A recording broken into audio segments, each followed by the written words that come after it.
We can move ahead to approval of the notes. Any changes or edits to the notes? I like the hyperlinks. Yeah, the links were very nice. Is that the first time you've done that? I don't think so. Really? I feel like I haven't noticed that in any of the previous notes. Like right under the title. Yeah. Yeah.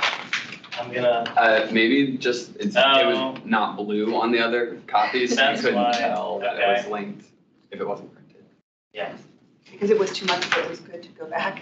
Yeah. Refresh our memories. Any changes? Do I have a motion to approve the minutes? I'll make a motion. Okay, do I have a second? Yeah. Okay, all those opposed or any objection? None? Okay, minutes are approved. The first item on the agenda then is Plan Langston Boulevard. This is an action item for a vote today. Good evening, everyone. Hi. Should I go ahead and present my screen? Yes. Okay, just one second.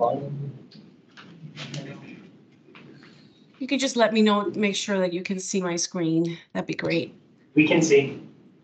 Awesome. Okay, so good evening, everyone. My name is Natasha Alfonso Ahmed. I'm with the Planning Division, and I'm joined tonight by Joel Franklin with the Housing Division and Ryan Bama, who's our planning consultant for the study.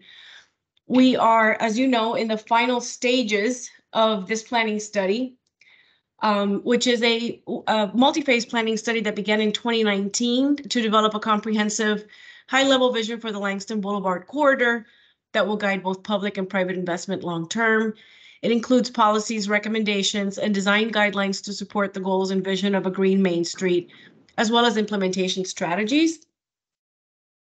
The planning process has provided multiple engagement opportunities since the beginning of the study. Most recently, our engagement for the first draft, which was released in June of this year, included several methods to collect community input. We also briefed the multiple commissions and advisory boards, including yours, and held a county board work session to seek feedback on the plan's recommendations and staff's perspectives related to community concerns. At the end of September, staff released the second draft, also known as the request to advertise draft. Then in October, we presented the RTA draft to the Planning Commission and the County Board, and the board approved the request to advertise for public hearings in November. So through that feedback, we heard support for many of the planning policies, as well as some concerns on several key topics that you see here, including the plan's scale and extent of change, and the potential impacts of the transformation of the corridor on existing businesses. The plan's vision for increased housing supply and affordability, building height recommendations and strategies for historic preservation, the elements required to create a multimodal corridor and accommodate new growth, the overall supply and access and ownership of new public spaces, the strategies for managing stormwater and greening the corridor, and the overall implementation of the plan. So at the County Board RTA hearing in October, the main topics of discussion centered around housing, building heights, and sustainability. Other topics included ground floor priority areas, street grid expansion, parking, the timing of transit and transportation improvements, and the overall timing for the review of the East Falls Church and Cherrydale plans. Along with the advertisement of the public hearings, the County Board approved 2 revisions. The first was to remove a policy recommendation for consolidation of public uses, including recreational facilities and activities. And the second was to change the timing for considering the review of the Cherrydale and East Falls Church adopted plans, and they recommended it to be short term. Then this is a new slide, just to be responsive, because last night we were at the Planning Commission, and so we received unanimous support for the adoption of the draft plan, as well as the associated amendments, which I'll describe a little bit later in the presentation. There were also a few amendments to the main motion, which included to change the frontage designation for ground floor uses from blue to gold between Glebe Road and the Lee Heights Shops area, to add a reference to Appendix C of the bike element of the MTP to the definition of enhanced bike facilities, to develop incentives to repurpose existing buildings in order to achieve sustainability goals. Again, to revisit the East Falls Church and Cherrydale plans in the short term. This time taking more of a holistic and comprehensive look at all of the needs and opportunities presented along Langston Boulevard, not just those related to housing, but taking into consideration transportation, public spaces, and so on. And lastly, to support a countywide effort to realize more tools for affordable housing related to a future review of the Affordable Housing Master Plan. So in the next few slides, I am going to provide a very brief overview of the discussion that we had with the county board around housing, and just some information on what has changed, from the RTA draft to the final draft to address the concerns that we heard from both the community as well as the commissions and the county board. Apologies, I think I skipped too fast or something is missing. Apologies for that. I'll improvise. So the plan's policies and recommendations are centered around economic sustainability, environmental resilience, and equity. The plan does propose goals and policies for 9 key planning elements supported by design principles and guidelines that, as you can see here, are related to both the built environment and the public realm. The plan's goal is really to incentivize positive change in the core areas that can help meet the county's goals and the community's aspirations by providing other choices besides by right development, which we know will only exacerbate the problems that we have today along the corridor. So the corridor lacks mixed-use development that supports a walkable Main Street environment. And as you know, the housing mix provides very limited opportunities for the lower to middle income households. To achieve the vision for a green Main Street, a new land use framework is needed, one that concentrates development in the core areas, as you see here on the map, to support commercial activity, expanded residential uses and densities, and to provide access to new public spaces. So the 2015 Affordable Housing Master Plan projected 2,500 affordable units by 2040 for the Langston Boulevard corridor through a combination of existing and new committed and market rate affordable units. This projection was based on, at that time, the anticipated need for affordable housing countywide, and not on an actual development analysis of the Langston Boulevard corridor. So using this 25-year projection as an aspirational number, the potential housing supply and affordable units were studied during the development of the 2022 preliminary concept plan, the draft that was released in June of this year, which we presented at your last meeting, and then the RTA draft that was released soon after that at the end of September. And based on those analyses, staff has concluded that there's really a range for what can be achieved in terms of affordable housing along the corridor. The total potential units in the overall planning area, based on the plan's recommendations, could range between 19,000 to 26,000 total units, which is approximately 9,400 to 16,000 net new units. And that is expected to be delivered over approximately 5 decades, which is, again, it's an approximation based on a lot of analyses, but all the way out to 2075. The total potential affordable units would also grow incrementally and could ultimately range between 3,200 to 3,800 units along the corridor. So what you see here on this slide is a comparison of the current distribution of affordable units to the potential distribution, based on the plan's recommendations and by neighborhood area. Overall, the affordability is expected to remain distributed across the corridor, but like today, the greatest share or concentration of affordability seems to be in areas 3 and 5 West. And that's also where the most opportunity for redevelopment and change can occur. So the supply overall of the affordable units may be increased in the future if we assume a number of different things. One is if sites contribute more than what staff assumed in the analysis that we've done so far. If additional land can be acquired by nonprofit developers, obviously through assistance with the county, and certainly through further redevelopment in both the Cherrydale and East Falls Church neighborhoods, that is guided by either the current plans or by some updated plans in the future that would hopefully encourage more development than what they're capable of doing now. So at the RTA hearing, the county board discussed the PC's recommendation for conducting additional study of the planning area or as part of the affordable housing master plan to propose other ways for preserving or building new affordable housing. They also talked about the potential timing for conducting another housing needs analysis and how many affordable units would be achievable by 2040 corridor-wide, but in particular, they were interested in Area 5 West because that's where the most opportunity for changes.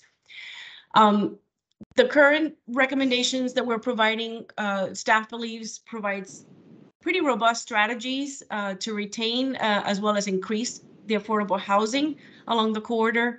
The plan's projections are based on a little bit more detailed analysis of the potential development that we've done over the last couple of months, which is trying again to balance community input and interests for change along the corridor with opportunities for really helping to meet and achieve a lot of the goals that we have for the corridor and countywide. As we know, redevelopment is going to take time. It'll be based on the normal market factors and pace of growth, and will occur when property owners overall are interested in bringing forward their application. So this is, as I said, over multiple decades.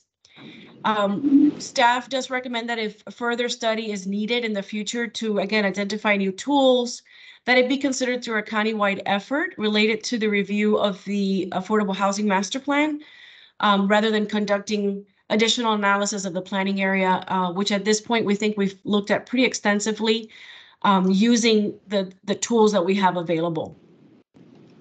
So the last countywide housing needs analysis was completed in 2020 and 2021. The next one would probably not occur any sooner than 2025. And lastly, as you know, the county intends to complete the multifamily reinvestment study, which is another effort that can help realize additional affordable housing opportunities around the county, where again, multifamily development exists today. So the final draft includes additional language to clarify that the 2015 affordable housing projection is not a target or a goal. Again, it's a projection and it's expected to be achieved through a combination of both existing and new affordable units. It includes additional data on the potential affordable units along the corridor by 2040 and 2075, and additional clarification on the sort of expectations for affordable housing contributions for both the base site plan density levels and the bonus density levels. So to implement the plan, staff recommends several amendments to the general land use plan, the master transportation plan, maps, and the zoning ordinance, which is now for action with the plan adoption. The GLUP amendments include establishing the planning district and the text within the GLUP booklet to realize the goals and through new policy and zoning tools, adding open space triangles on the GLUP map to indicate generally where public spaces are desired, removing the parcels within the Cherrydale Revitalization District that are adjacent to areas where redevelopment has already occurred per that area's plan, in order to allow for expanded housing options in those particular sites, and removing the overlapping HCD designations for parcels in the core area, given that this plan establishes new guidance for multifamily properties in the corridor. The MTP map amendments include adding the planning district boundary as a new area that's planned for new streets on the MTP map, and amending the second page of the map to note that this is an area where new planned on-street bike lanes are being considered.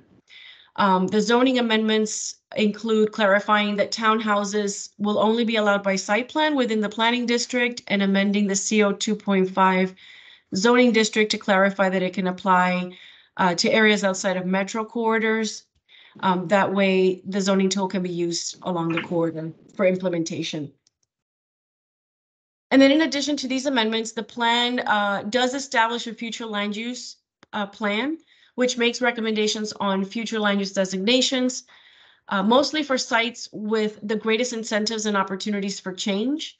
It also identifies existing zoning districts that correspond with the recommended GLUP designation, again, to assist with implementation. And we expect that any requests for GLUP amendments and rezonings would occur through the site plan and rezoning process. So it wouldn't be proactively done by the county.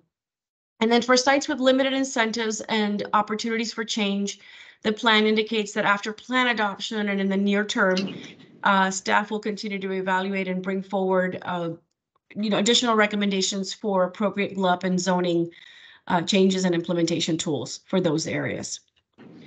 And then lastly, the final draft did change the timing for reexamining both the East Falls Church and Cherry plans to midterm. As I said at the beginning of the presentation, the county board requested for that to be short term. However, staff is continuing to recommend that to be midterm. And then it also clarifies the expectations from what the expectations would be from site plan projects for both the base site plan density and bonus density levels, as you can see here. And then lastly, it clarified that the optional increases in density above by right levels are allowed within the maximum building height limits, since there was some concern that it wasn't clear what the maximum heights would be in the planning area. This concludes my presentation. And at the moment, we're requesting that the Housing Commission recommend adoption to the county board for the plan as well as the associated amendments. So with that, I pass it back to the chair, and thank you. Thank you, Natasha. I know we have 2 public commenters on this, but first, I did want to ask you a clarification question. So you use the terms midterm and short term as far as looking at Cherrydale and East Falls Church. I have no concept of what that means in actual years. What would short term be and what would midterm be? So short term, the way it's defined in the plan is 0 to 3 years, and then midterm is 3 to 6. And just looking at the projection of our workload over the next 3 years, staff believes that it would be more realistic to say in the midterm, and if we can do it sooner, it'll happen sooner. But we're concerned with committing to the short term and not being able to do it given the current workload and staff resources. And when you say like 0 to 3 years for short term, you're talking about just starting it, or are you talking about finishing the? No, it means for putting it on the work plan.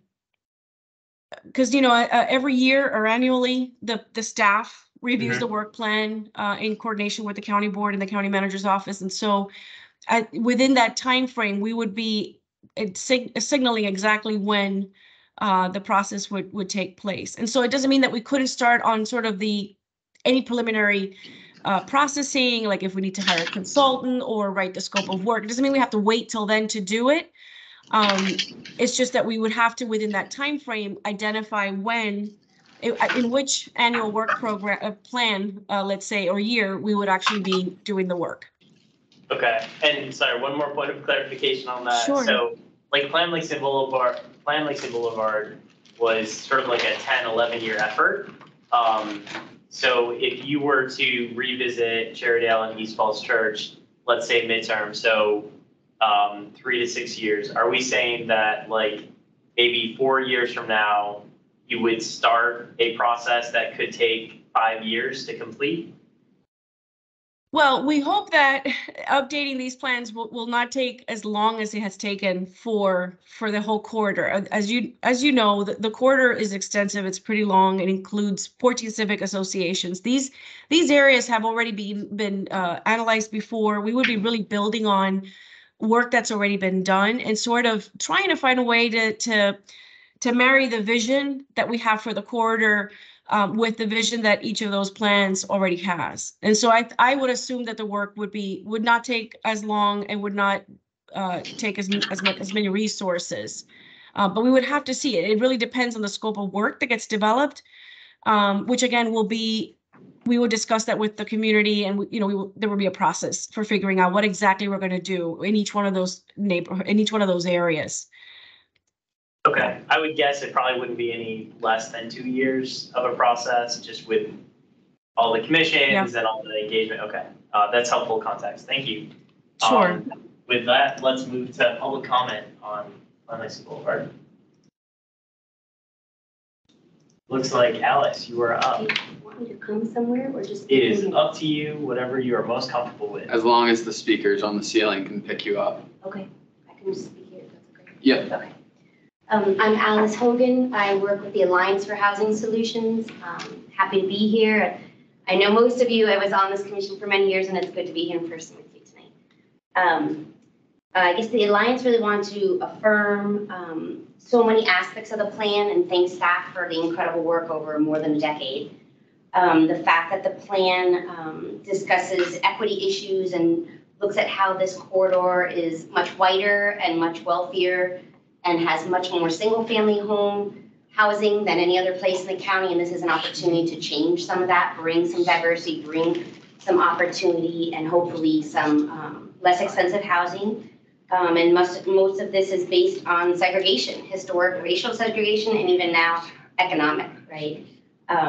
We wanted to point out that the plan talks about 800 CAFs. Only 263 of those are actually CAFs, not marks. So we have a very little number of secured affordable housing on this entire 2.5 mile stretch. So it's really crucial that we do what we can to get not just marks, which will disappear over time, but CAFs that can be more permanent. So that goal or aspiration, whatever it's now being called, of 2,500 came from the master plan, and that data was from 2013. So we know today in the growth of our community and in the income disparities, the number is probably much larger. So maybe we can't get to 2,500. We actually need to be getting to more than that. So it's that opportunity to do absolutely everything we can at this time to take advantage of this plan. We really don't have the luxury of waiting to 2075. And we appreciate that there's a discussion of just overall housing. We have so many people coming, and there's such a rapid growth here. We need housing of all kinds, and most especially affordability. And for folks, older folks who really have a problem because our housing is so old. Also, it was mentioned the 30% units. So we have some very low-income people with very few options. And we know that in the last few weeks, the county came up with this new plan to end homelessness by 2026. And yet, if we can't take a plan like this and create enough units, never mind 30% units, where is this goal going to actually happen? We can't just put out empty goals and not have the policies and the finances behind it to bring those to fruition. So we're really asking for the 2,500. Is that my time? No. Okay, the 2,500 as a minimum, as many 30% units as we can possibly get. There was discussion about tools. So the financing and the tools we've been using thus far to be so successful in Arlington, they're not doing the trick now. They're never going to do more than, which is what we need. So we need new tools, new thinking, and we really appreciate that staff is saying yes. And so we want to encourage the county board to talk to the manager and have staff prioritize a process to identify and decide if certain new tools can be used countywide. That effort needs to begin immediately because we're already behind the 8 ball. And then East Falls Church and Cherrydale, again, we appreciate that it's moving up. We, like Planning Commission, believe that it should be short-term, not mid-term. I was on the East Falls Church planning, which was over a dozen years ago, and the process was like 5 years long. There's WMATA land, there's VDOT land, there's Arlington land. So if we wait 0 to 3 or 3 to 5 years to decide when we're going to do it and then start it, the coordination on that plan alone will take many years. And we're talking about a result that might not be for 10 years. And we really just don't have that luxury. And Cherrydale is in a much smaller plan. It's Arlington only, so it could be achieved much more quickly, but it will also result in much fewer units because it doesn't have the density capacity that we have on surface parking lots. So our idea is, can we please just do them both simultaneously? One is smaller and quicker, and one is very large and takes a long time. So our attitude is, let's ask the county staff, ask the county manager to budget enough to provide the staff the support they need to achieve these things rather than waiting a decade. We've already waited 1 decade and more for this plan. So those are some of our concerns for you all to consider. Thank you. Thank you. Okay, with that, comments and questions from the commission. I have a couple. Can you, Natasha, kind of walk us through when we talk about, through this plan, we expect to see an increase of X many affordable housing units on the corridor. And there's specific mechanisms in place in the plan that would allow for that, including, increasing heights and density. Can you walk us through, what those different elements are and, how those have led to the estimates for this is how much affordable housing we anticipate being built along the corridor? Sure. I'm looking for a slide that actually has that already broken down. So give me 1 second. I'll pull it up in a minute. That it just explains the different strategies that we've applied in the plan. And I didn't want to go right to that page. So give me 1 second. I'll pull it up. It would just be easier to review. No worries. All right, we're almost there. I think It's just loading. Because I know the planning commission, I think one of their adopted amendments was to increase the tools available to the county. Yes. To allow more affordable housing to be built. And so it'd be helpful to hear from staff, the tools that are already in the plan. And also if you could provide any feedback on what would additional tools look like that are not currently included in the plan. So in terms of the additional tools, that is something that again would have to be evaluated through a separate process. That's the whole point, is to study, what other options do we have? And I think we've indicated that, and Joel is on the line. He can talk more about, what the housing division has considered. That is something that we know we're going to need time and some sort of focused energy to look at and to understand better. In terms of the existing tools, which this plan tries to use, obviously you mentioned the main one, which is we've encouraged additional height in certain areas more than what you can do today by right, as a way to encourage special exception development, because we need special exception development in order to be able to sort of leverage bonus density. Mm-hmm. So I'm going to go ahead and share my screen again. Give me 1 second. You can see this, correct? Yes. Okay. So first and foremost, as I said, we've increased the heights. We've certainly built in a lot more density that can be achieved today by right. In many places, you're not allowed to do residential. So one of the things that we've done is for all of the service commercial properties, we've given them now an opportunity to build mixed use or residential.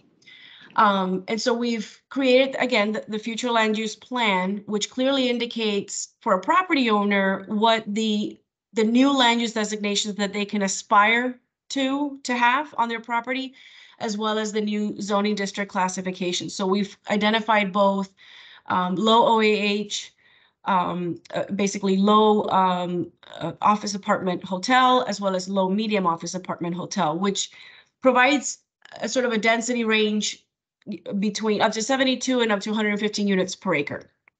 And that's significantly more than what you can do today anywhere along the corridor, even in areas like low medium residential, which you can only go up to 36 units per acre. So having said that, what we're looking at doing is sort of leveraging the density increase from the existing designation. So let's say if you are a service commercial parcel or a low medium residential parcel, and the plan recommends that it changes to a low office apartment hotel parcel or a low medium, what we'd like to do is be able to leverage the density of the increase between the two designations. That's the first thing.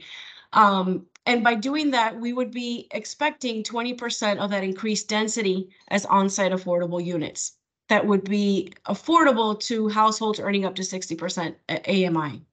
Then there would be an additional increment of at least 10% that would be for on-site units affordable to households between 60 to 80%. And that's a little different than what we've done in other places in the county and other areas where we've done these similar planning studies.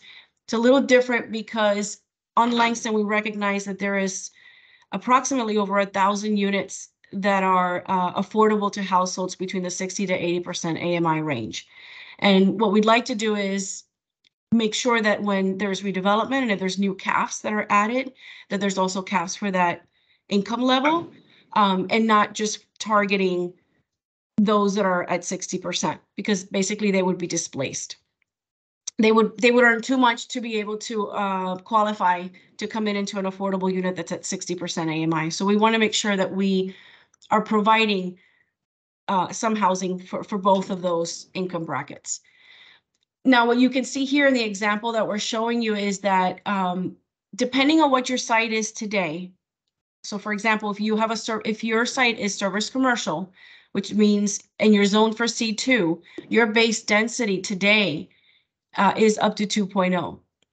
And if our recommendation is for low office apartment hotel, which allows you to go up to a 1.5 FAR or 72 units per acre, and in that particular scenario, there wouldn't be any additional contribution because the new base density is lower than what you can do today. So that really happens in places where you're limited to up to 7 stories, for example.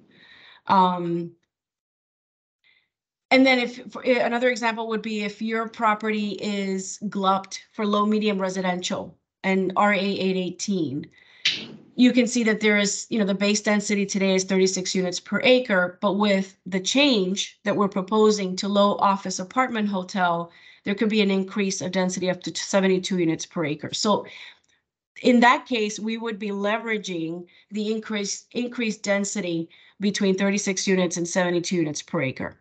Now, there are sites that can earn even more than 72 units per acre because we allow them to fill the envelope, so up to whatever the maximum building height limit is. And so for those sites that have the potential to earn additional density beyond what the new GLUB designation is, we're saying that's the last bullet, that's what we call the bonus density. We're saying that at that point, we would be asking for 25% of that increased density for on-site affordable units that, again, are affordable to households at 60% AMI or up to 60% AMI. So it's a really tiered method, let's say. Now, and then back to your question about, well, how can we get more? Again, we would have to look at these tools and the tools that, the Affordable Housing Ordinance allows us to use and think creatively about other ways that we could create additional tools and opportunities. And those can come along Langston, and I'll turn it over to Joel so that he can talk a little bit more about that. But in terms of along Langston in particular, I think one of the things that's hindering us is, again, the height is maxed at what it is. There's really, even with these tools, the height is maxed at what we have proposed. And there is, again, opportunity in East Falls Church and Cherrydale if we can broaden sort of the area that we're looking at for additional housing and for additional affordable units. So Joel, if you don't mind. Yeah. So thanks, Natasha. What the county did with the review of the Affordable Housing Master Plan that basically culminated in 2022 was not really a review of the policies, but it was really a review and new implementation framework. So looking at tools or policies, studies that can get us to those overarching goals that are outlined in the Affordable Housing Master Plan. That was, a couple of year process. A number of the Housing Commission members took part in that. And that really resulted in a number of different recommendations, such as looking at a lower AMI that's needed as a result of some work that we had a consultant do as far as the housing needs analysis that identified that the overall need for affordable housing really hasn't changed since we adopted the master plan, but really what changed was the kind of the mismatch of affordable housing, that we really need to get at those units that are at 30% of AMI. So there's a number of recommendations in there regarding that. A number of different studies. It really covers a broad range of things, from housing to even housing within DHS, homeless services, looking at how our CAFs are operated, co-location of affordable housing, things like that. And what we're committed to is really reviewing the master plan every 5 years. And that was what was laid out when we adopted the master plan. So we will continue on that schedule. Thank you. I think as a follow-up to that, so looking specifically at more of the 100% affordable developments, so working with like a nonprofit or I guess a for-profit affordable housing provider developer, obviously the increased density and height is going to help provide more opportunities for them to build things that are economically feasible. Are there other things in the plan that are going to help incentivize the HCs, the APAs to build along Langston Boulevard, or is it really just the changes in like density? So the plan, yeah, it's mostly related to the changes in density. And just, there aren't that many sites along the corridor that are owned by nonprofit developers. There's really, I think, a total of 4 in the total in the entire corridor. 3 of them are actually located in Area 5 West, so it's highly concentrated in one specific area. And a lot of those sites are small. I know APA owns 2. One is fairly larger than the other, but the one that is very limited in size actually has no room to grow, and it is identified as an essential property on the HRI, which means it is recommended for full preservation. And so for those sites that are really small, not only do you need the density, but you also need something to encourage them to consolidate with the properties adjacent to them, like single family lots. And so we would be looking at ways in which the AHIP funds could be used to help these nonprofit developers to acquire land to expand their buildable area. That's going to be key in this corridor for sure. But the plan isn't going to do anything to help make more AHIP funds available, and currently there's very little available. Okay, so I guess I'm just trying to make sense of the other recommendations that we've heard from some of our advocates as well as from the Planning Commission is like we need more tools to encourage more affordable housing development, both on the sort of where market rate developers are producing affordable housing through, caps on market rate properties, but also on the like 100% committed affordable. But it sounds like there's definitely a big gap there in what's available. What you talked about, that last thing, with existing affordable housing properties being able to purchase and sort of consolidate the land around them in single family homes. That sounds like that would be very difficult to do, and probably generate a lot of opposition from the neighbors. Does this plan do anything to make that easier to do, or is that kind of where it is today?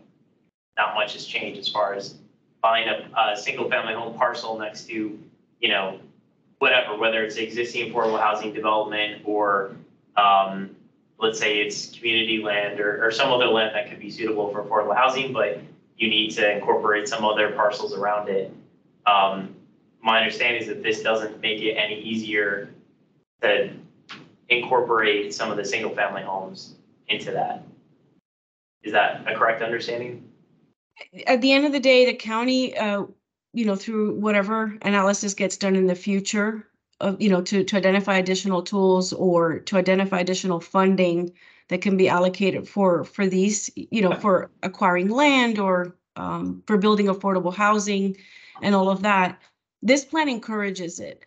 We have to remember that this plan is a policy document. It includes several policies to encourage these things to happen. At the end of the day, there's other processes, other studies and analyses that have to happen for all of the stars to align, and for all of these programs to work together and either be funded or, and of course, that's just the process that we have to go through. But at least this plan is trying to recognize that is important for this corridor, that it is important to diversify and distribute more evenly, let's say, the affordable housing, not so that it's not concentrated in one area, but along the entire corridor. So it's a little bit more equitable. It is definitely recognizing that. It is recognizing that we need the density, that we need the height. And again, we have to remember that they're optional tools. Property owners, you're right, property owners, single family homeowners may not be interested in selling the property when these nonprofit organizations are ready to move forward, but they may be. It really depends on the market forces and the pace of growth and really the work. I know that these nonprofit organizations have done a lot in a lot of different areas to try to make these things happen. So it really depends. The vision is set, is my point. We're setting the vision. We're putting the policies in place. We're certainly making the recommendations super clear. And it's really up to the private sector and these nonprofit organizations to work together and the county to find ways to support them.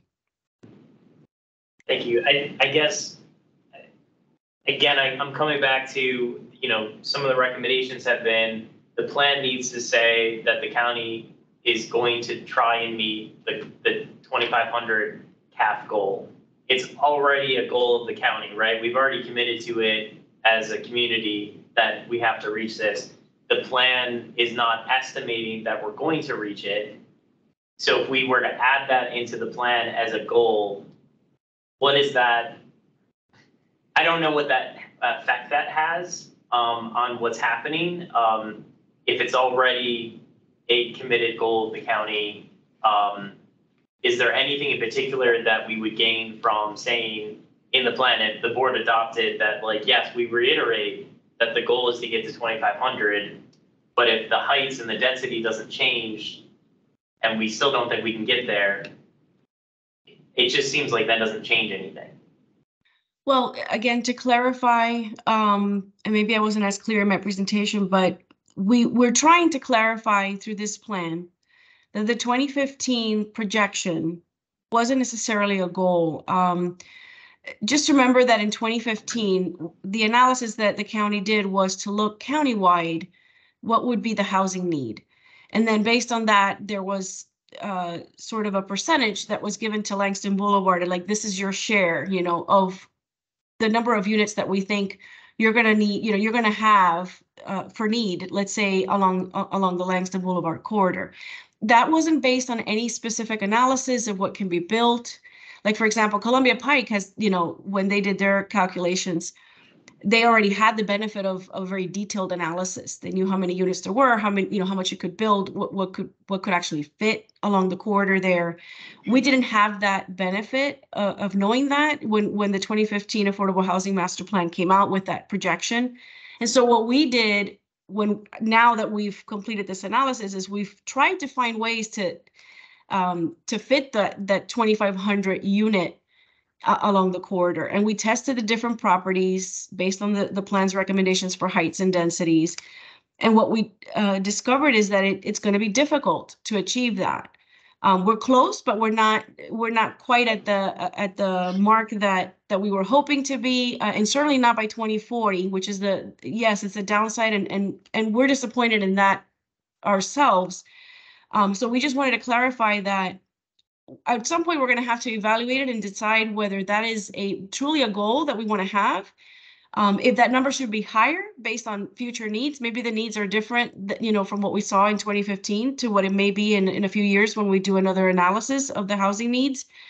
So that number may have to be revisited or looked at again through the next series of analyses. But at the moment, and we've said it before, the only way for us to get more units is to increase more height in the areas that we're showing change. And we've sort of hit a limit, to what we can achieve, in terms of trying to balance community concerns and the wishes of the community in those areas where they don't want to see too much growth. And so this plan tries to really balance opportunities with sort of, again, community sentiment about growth and change. And Yeah, that is what we can fit within those parameters. It makes sense. I think the frustrating aspect for me is we set goals as a county and then we don't fund AHIF at the levels needed to meet that. And then when we make plans, we sacrifice meeting our goals to satisfy other priorities, which in this case is not pissing off the neighbors. So it kind of makes the goal meaningless because the county isn't actually willing to meet it. And, obviously the plan is not going to be changed. The heights aren't going to increase at this point. They're set in the RTA, but I think it's just disappointing that we set goals, we went through a whole community process, and then, we said, oh, well, these other things are more important than affordable housing. Like the desires of the neighbors who live around those sites today. So that's more of a statement than anything else, but yeah, just frustration. Questions? I have feedback. Yeah, go ahead. Hi, Natasha. Thank you for being here today, presenting this. You said the 2,500 number is for existing and new housing? Or Yes. affordable housing units? What is it, do you have a number of the current affordable housing units there? Along the quarter, yes. I know that it's somewhere around 1,580 or 1,600 or so total affordable units, and that's a combination of CAFs and marks at both 60% and 80%. So then it would And be like you can the actually remaining- see that in that slide that I shared earlier. So it may be, give me a second. So on the slide number, and that number may have changed. It could be 11, 9 or 11. I can't tell now because my PDF changed a bit. But there are, a total of 1,900 units. And that's including Area 1, which is East Falls Church, and Area 4, which is Cherrydale. So existing, there's 1,936. And again, it's a combination of marks and CAFs, 60 to 80%. And since the 2,500 isn't like a set in stone number, how many, you said you had a close figure, but how many would you have to actually build? How many, I'm sorry? How many would you actually have to build? Because based on the 2,500, if we have 1,900 right now, then it would be 600 units that would have to be built. Like net new, you mean? Yeah. Mm-hmm. Sure. So in our analysis, we assume that some sites that have CAFs today, not that have CAFs, that have marks today, would be redeveloped. So for example, even some that have CAFs. So like the Apple property, if they currently have 20 units and we looked at a scenario where we tore the building down and built something higher, denser and bigger, we would replacing those CAFs with new CAFs. And then in the case of the marks, there may be some sites where those marks that are there are no longer there and they're replaced with CAFs. So let's say if you look again at that table, I think we projected, again, the 3,400 and this is, albeit over a longer time frame, but the 3,400 includes, how many exactly? I think 1,000, Joel, something like that, about 1,000 plus units remaining. So the net new is something like 2,000 and some change. Is there like a risk, and I don't live in that area, so I'm not really familiar, but is there like a risk of displacing people that are currently benefiting from CAFs? From CAFs, if it's CAFs, they're owned by nonprofit developers, so they will create it. They will find them a place to, like, they usually have programs to relocate tenants in the meantime until the new building is built.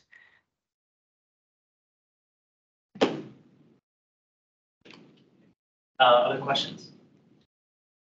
It's not really a question. Thank you for the presentation, but I think I just wanted to echo some of what you said and what Alice shared, that I think what we're kind of talking about to some extent is like a shortfall from the housing perspective of the land use plan. And maybe one of the things that we could do as a commission that would be most helpful would be to encourage, as Alice is pointing out, expedited reviews of these other areas, expedited reviews of the tools. I mean, the current NOFA actually prioritizes Langston Boulevard. Like, you get the most points for building in this area. But to your point, Helen, if there's no AHIP, it doesn't really matter where you get points because you can't do a whole lot. So, yeah, I think that's what I would encourage, is that we can kind of support these supplemental pieces to not lag behind, so that they're there to support this plan that is promoting density, but it doesn't have some of those like implementation pieces that go with it. So I know that doesn't change a whole lot for this particular document, but I think maybe that's one of the things that we can encourage the county to do. Question. My question is, how does this plan, and maybe it's been talked about before, my apologies, ensure developers just don't contribute, but actually build the caps in this area? Because we know in other situations, the developers just contribute more likely in South Arlington than anything in North Arlington. I think that happened actually in Boston, in the Boston plan or whatever. Does this plan cover that, or kind of more incentives to developers to build up in the Langston area? Joel, do you want to talk about how it's Sure. done in other corridors? That could be Yeah, helpful. sure. So I think what you're talking about is basically the Affordable Housing Ordinance, which applies countywide, and it doesn't single out, specific corridors. So the developer does have the option to either provide a cash contribution or on-site units. Unfortunately, to change that would require a change at the state level. It's state enabling legislation. So we do not have the power to change that locally. Joel, just a follow-up on that. So I know the county cannot require developers to select one or the other. Can the county incentivize? Can they provide, if you choose on-site, we will give you this? Is that something that the county is allowed to do under the ordinance and the enabling legislation? As far as bonus density, that's largely what we do, right? So they are Right. getting, in exchange for extra bonus, they are Yes, providing. but sorry, specifically for base, like not for, I understand for bonus, yes, the county can require, and they have a lot more flexibility when it comes to that, but for base, can the county incentivize? It cannot. one place? Okay. so It's, as Joel said, it's enabled by the state law, and so to change that, we would have to do an amendment to the state Yep. code. Okay. And that was actually brought up by the Planning Commission, I believe, at the RTA hearing. They talked specifically about what do we have to do at the Richmond level in order to address that, because we know that we can't change it. Yep. Thank you. Doris? I was just curious whether there's like a long-range plan for Langston Boulevard, Route 29. So what I'm trying to get to is, my understanding is the CAFs are defined as multifamily. And I'm asking myself, beyond the new zoning requirements for single family, allowing single family property to be developed into more units, is there like some kind of long range plan that would say, we're gonna develop where there's already multifamily, but beyond that, as we need more, we want to increase the production of the CAFs to meet the goals.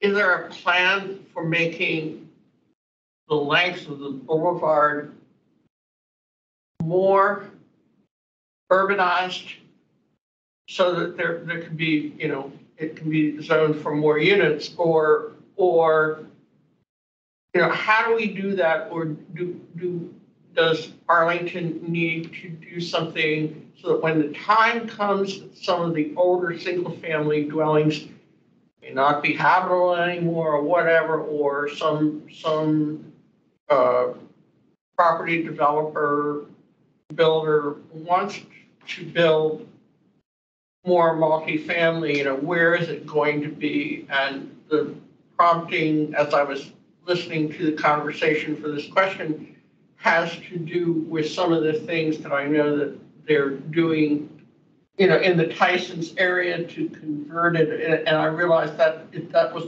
mainly all commercial, but up and down Route 7 to create more housing, multifamily housing, and more, and be able to acquire more CAF units. Not that they don't have the same system. I understand that of CAFs, they don't have the ordinance. So this plan focuses, the core area, which is the area that we're proposing these changes to, are mostly commercial. But there is a great portion of it that is also multifamily today. It just happens to be underbuilt. You know, there are many, let's say, garden style apartment buildings that are underutilized, you know, they're on sites that are underutilized. There are within those multifamily areas some single family homes, you know, that were built prior to the area being zoned for multifamily. So there's opportunities to change all of that and to densify, and that's what this plan is really trying to do. But outside of that, you know, that's already not within the jurisdiction of this plan. So if the developer wanted to go out and acquire single family to do more multifamily, I mean, there's already the EHO tool that they can use for that, which is for a smaller scale multifamily, but for the level of density that we're looking for, this plan is already envisioning that in the commercial areas and in the multifamily areas, is to increase the density significantly to encourage that. I was thinking of that in the context of East Falls Church as well, and affordable housing on near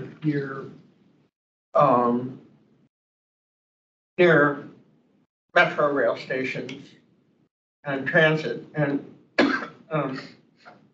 in particular, I know that there's some research on tools maybe that's going on under the auspices of the Transportation Planning Board. So just some thought about that. Yeah, so I wanted to echo what Helen said, what Haley said about, I feel like we should express, you know, in our letter that, like, you know, we're disappointed that the county is prioritizing, again, like the desires of the neighbors over this very urgent need of more affordable units, which they've already outlined in their affordable housing master plan. They have this goal and that it's needed. And so, you know, for future studies, like, you know, what is the input that they're listening to? And, you know, is it more the neighbors, the wealthier white people who happen to show up at these meetings?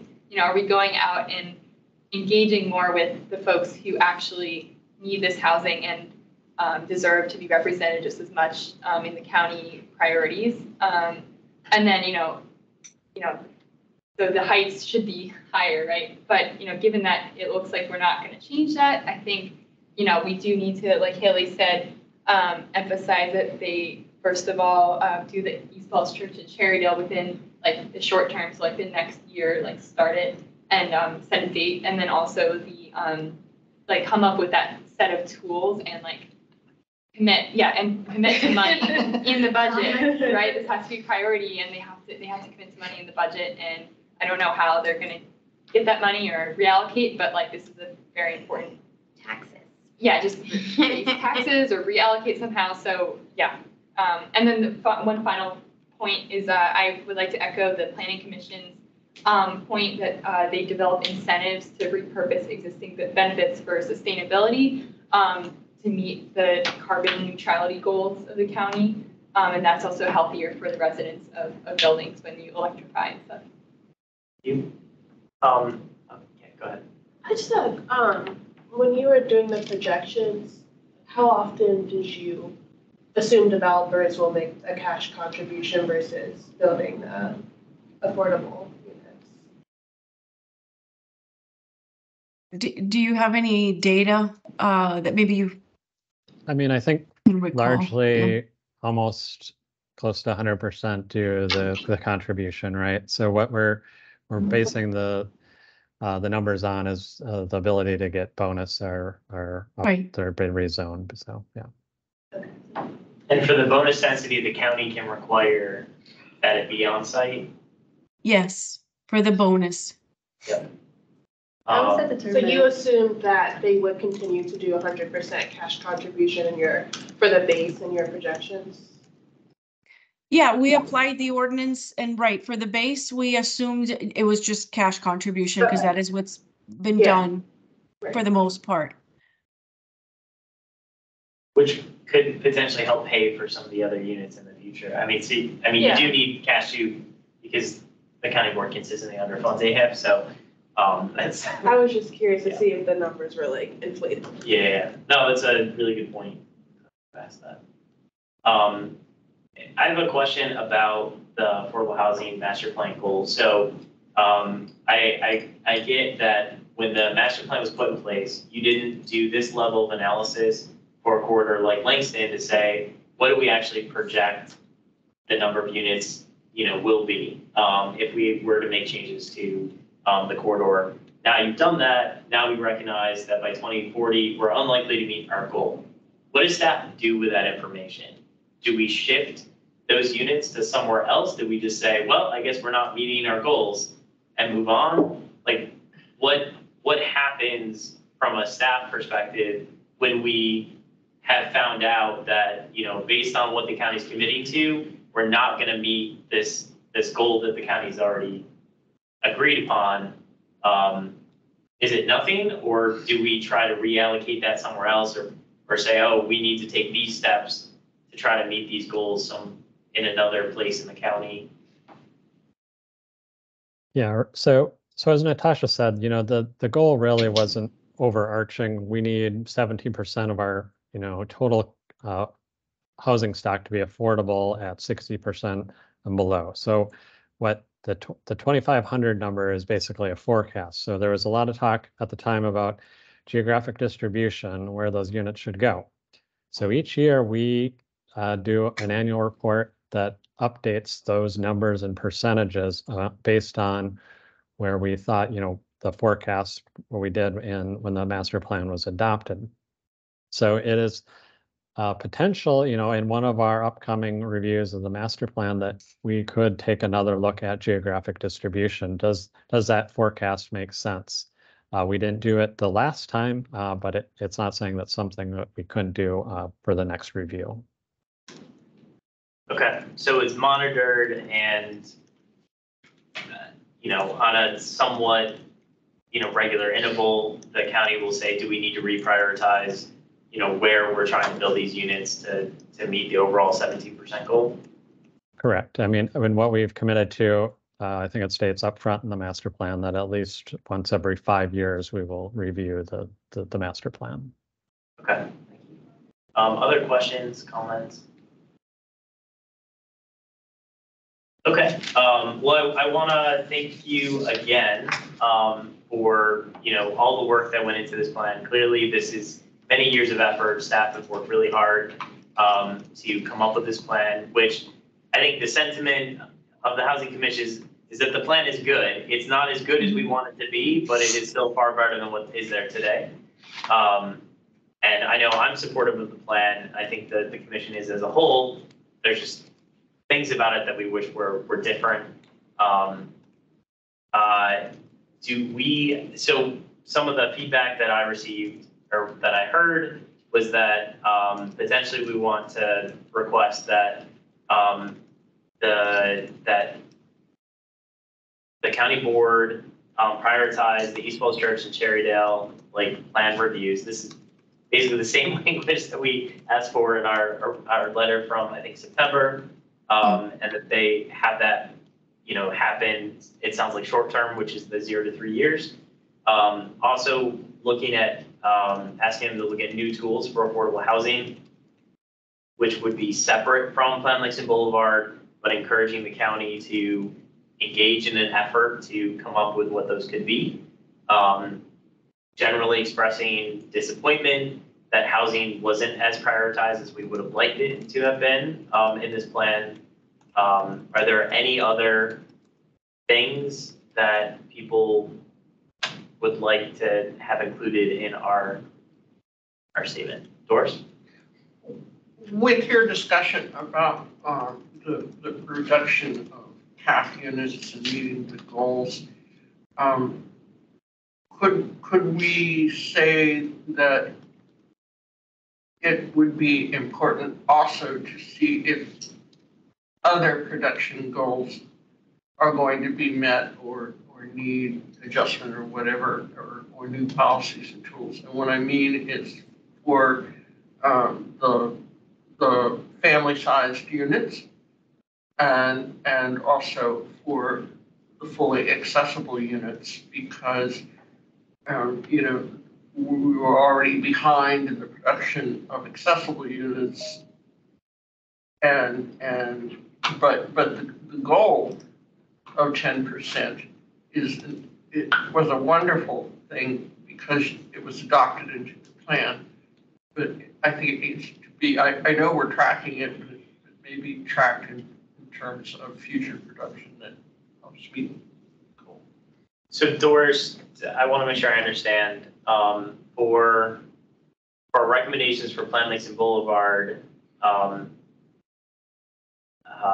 now okay, so I think the last point was looking at the number of accessible units that are being developed along the corridor. Whether it's going to meet the 10%, no, whether how the corridor might help meet the full goal of 10%. That's what I'm trying to say. That's something I feel like we should ask staff now if they have an idea of that. Natasha or Joel, can you provide information about like how this plan would contribute to or not the goal of 10% accessible units?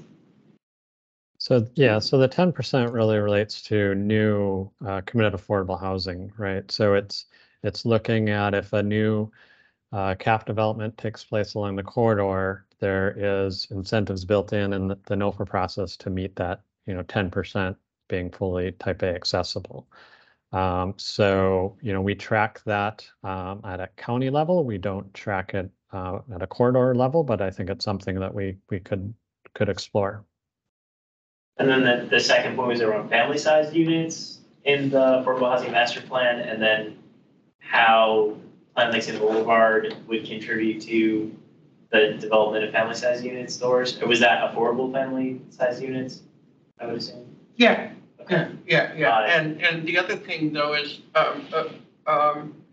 if there's a way that we could maybe encourage the use of the low-income housing tax credits, which triggers, particularly the 9% credits, which triggers a 10% accessible requirement unto itself. So that's a incentive and tool, but are we really using the 9% as much as we could be? And is there something that we could do to get Virginia Housing to provide more incentive or ways that developers can use those 9% credits. Because right now, we're using them less and using more hybrid kinds of things, which cuts the number of accessible units that would go in. So I think I want to ask staff about the multifamily housing question first. Oh, please. So if you know, Joel, if you have a sense of how the plan would impact, family-sized affordable units on the corridor. I mean, likely it's pretty much the same answer, right? So I think we, through our affordable housing master plan and the needs analysis, really there was an additional identification that there is a need for family-sized units, and something we've known for many years. So we try to encourage that through the NOFA process as well as projects come in. So it's something that the development team is always looking to maximize the number of our multiple bedrooms in their developments. So I think this plan will definitely help with that. So. And Joel, as far as the LIHTC, like 9% versus what is the other one for? 4%. Is like, and I don't know the numbers as far as like how many of our affordable housing developments are using the 9% versus 4%. Do you have a response to Doris's comment on that? I don't, but I took it down and I can get with our development staff just to get some information on that. And I know they also do, Virginia does some listening sessions as far as, what are the needs. And I think Arlington participates in that as well. So we can take that feedback back. So, I was just going to pipe in. It's Margaret McGilvery, and I do think it's worth having conversations with Virginia Housing Finance Agency in regards to how they fashion their QAP, which is basically their guidance on, what criteria they're going to use to award tax credits.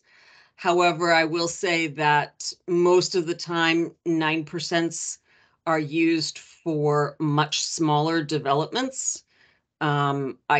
I'd have to double check in the state of Virginia, but most of the time it's for developments of 100 units or less. So that is oftentimes what drives where 9% versus 4% get used.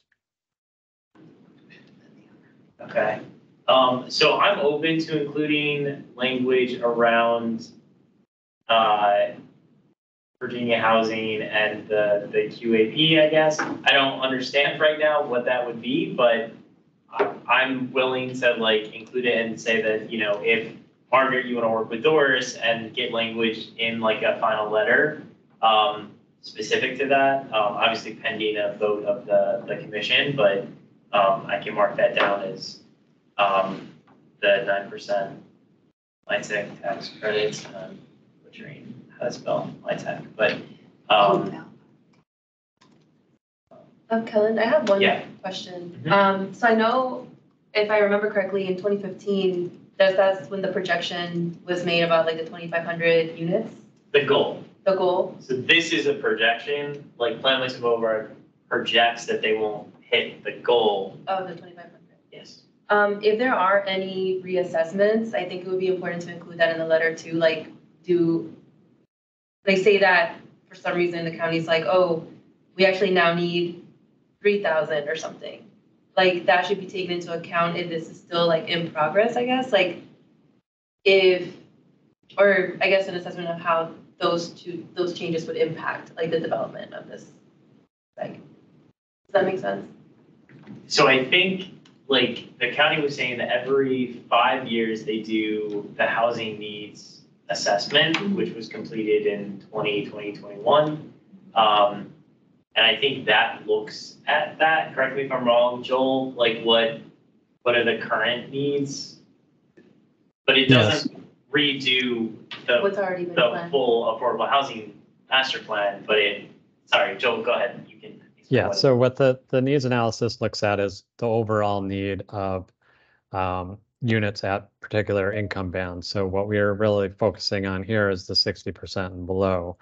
The needs analysis doesn't do is, put those in throughout the county. That's a process that we did separately through the master plan process with a number of inputs, looking at where current marks are existing, where caps are existing, if there's, plan guidance. So that's, what we did during that process.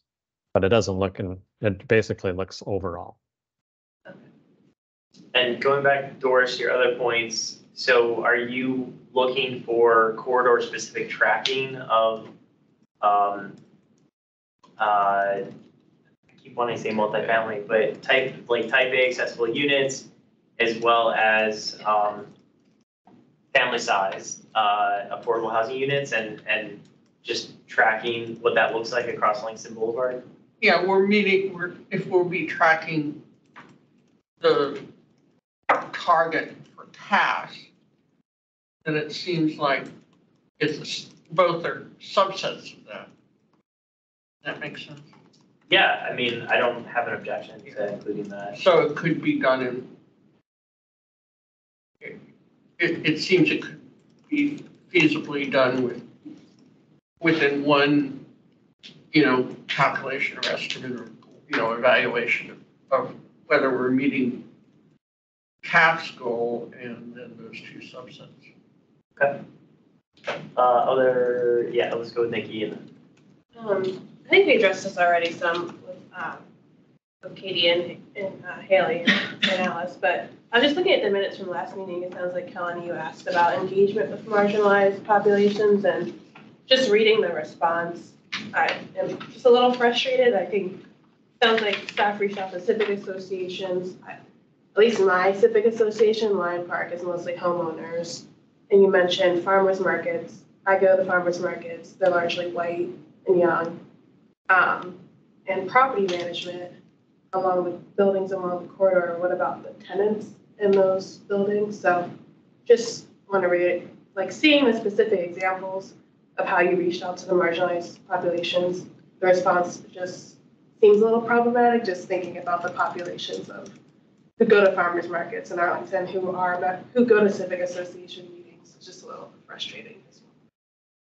And Nikki, I feel like this is something, it's a wider issue that I have with how we do planning in Arlington. And this has come up at multiple times when we've talked to staff about Plan Langston Boulevard, is that the focus was heavily on talking to civic associations along the corridor and not taking a community-wide approach of what does Arlington think is needed along Langston Boulevard? It's what do current residents of Langston Boulevard think is needed here? And if other people want to contribute, that's great. But, most of the meetings were happening along the corridor. They were advertised to people who lived on the corridor. And I know staff said that they made an effort to talk to tenants who lived there. The response rates were not great because it's harder to reach, tenants than it is property owners many times. I think in general, that's a critique I have of our planning process. And I think we're going to continue to get plans that don't have enough affordable housing and other things that we need if we keep prioritizing existing residents over the needs of the whole community. Right. I'm reminded of the Clarendon sector plan, I think, is another good example of that, where it's not meeting the needs because it focuses too heavily on the people who live there today. Yeah. Is that something that we want to include in this? Okay. Yeah. That's something I would like to talk more with the planning commission about. Can we explore this overall for the county and see how we can make changes to how we do planning? Yeah, maybe we can make specific recommendations, go here when you're doing outreach or something. It's just really hard, having done the homeownership study and trying to get people. People, I mean, this is just one sector. It's a great idea to try to figure out how to get people more engaged. We've been working on this for 20 years, trying to get more tenants to get engaged, and it is so difficult. I mean, just even trying to get young people engaged in their community. It's just super hard. Like, it's amazing here, right? Like, That we're but engaged. that we're engaged, but just overall, I understand why they want to It's a look good at idea. like Yeah. the community, right? It's the people living there. But yes, just it's hard to get people to respond, to do surveys. Like, we all know we get surveys from everything. How many people actually turn them in? That's true. So just I think it's worth including, It's good. and Yeah, it's it's a something good that idea. I want to focus on more next year. In our work plan is working with planning commission to like come up with some real recommendations on this is what we want the county to do better. Yeah, I mean, are we going to parks in certain neighborhoods? Like, farmers markets, they're so overwhelmingly white and wealthy here.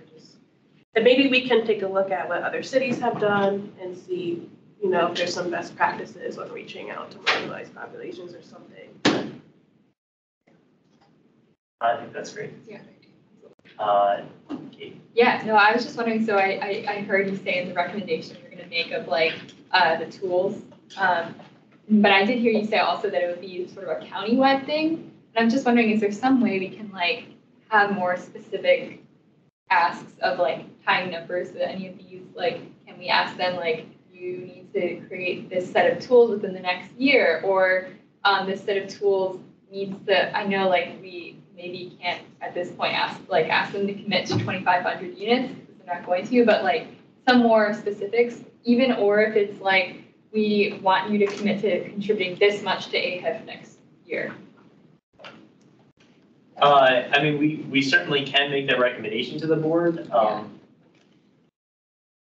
Yeah, we can make a recommendation that they come up with new tools by like the end of next year, or we say, we can come up with a number. It's gonna depend on, like, it's staff capacity, right? Yeah. And the board has been messaging that it's gonna be a really tough budget year, and they're gonna look at cutting, so they may even try to cut, like, planning staff, in which case, the stuff that's already on there, right? So that would require money, and the board funneling it specifically to this, which I don't think is a bad thing.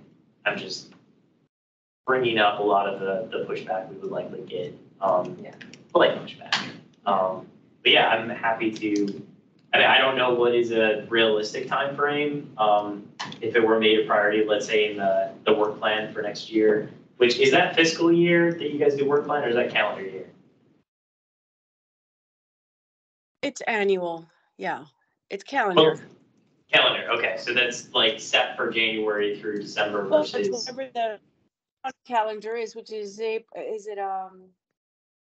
Joel, is it up to April? That's fiscal, April? okay, so it starts July 1 and it ends June 30, okay. Yeah. So then for because it's already set for this year, right? So it would have to be like starting July 1 of next year. But yeah, we can, with a timeline.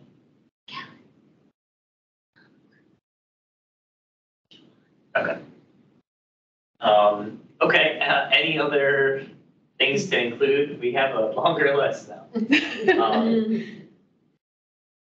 Okay, let me read them out just so I make sure that I have everything. And then if someone wants to make a motion after that. So I have prioritizing the East Falls Church and Cherrydale, like area plans review, prioritizing the development of new tools for affordable housing with a specific timeline associated with that, expressing our general disappointment that housing was not prioritized as much as we think it should have been for the plan. Some sort of language around 9% LIHTC tax credits and providing incentives for those to be used. Also asking staff to specifically track the development or the number of family size and accessible units along Langston Boulevard, like cap units along Langston Boulevard.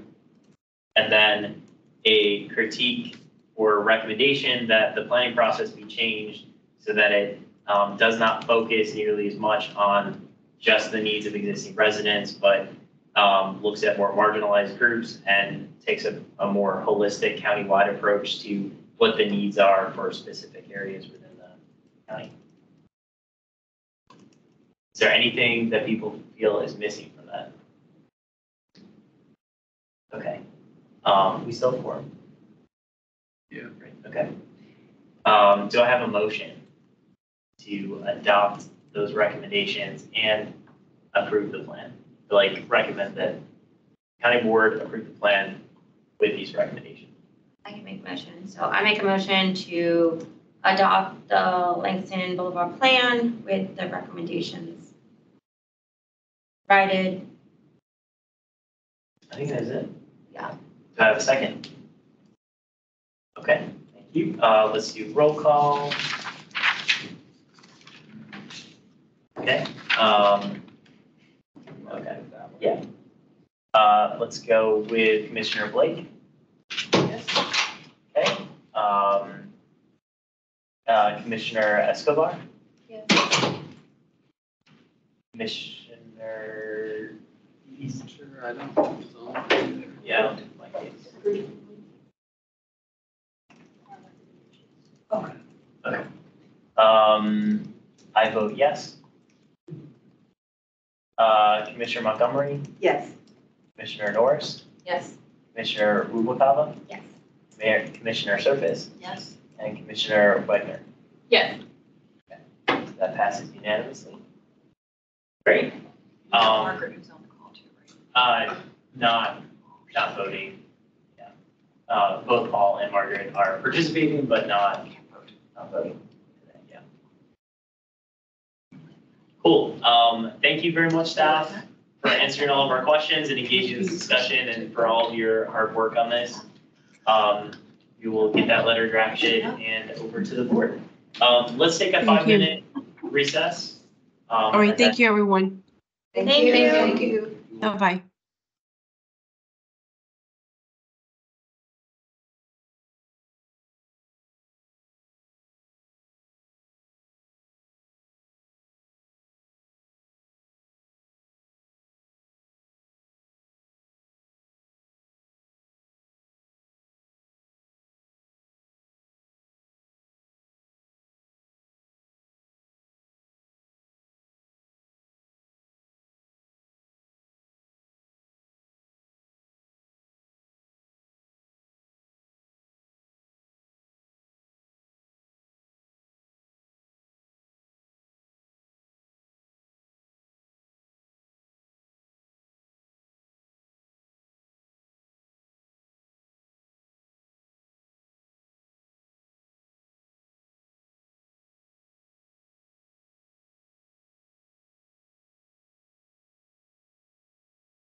Restart the meeting or call it to order. I don't know what you do after a recess, but whatever that is, we're doing it.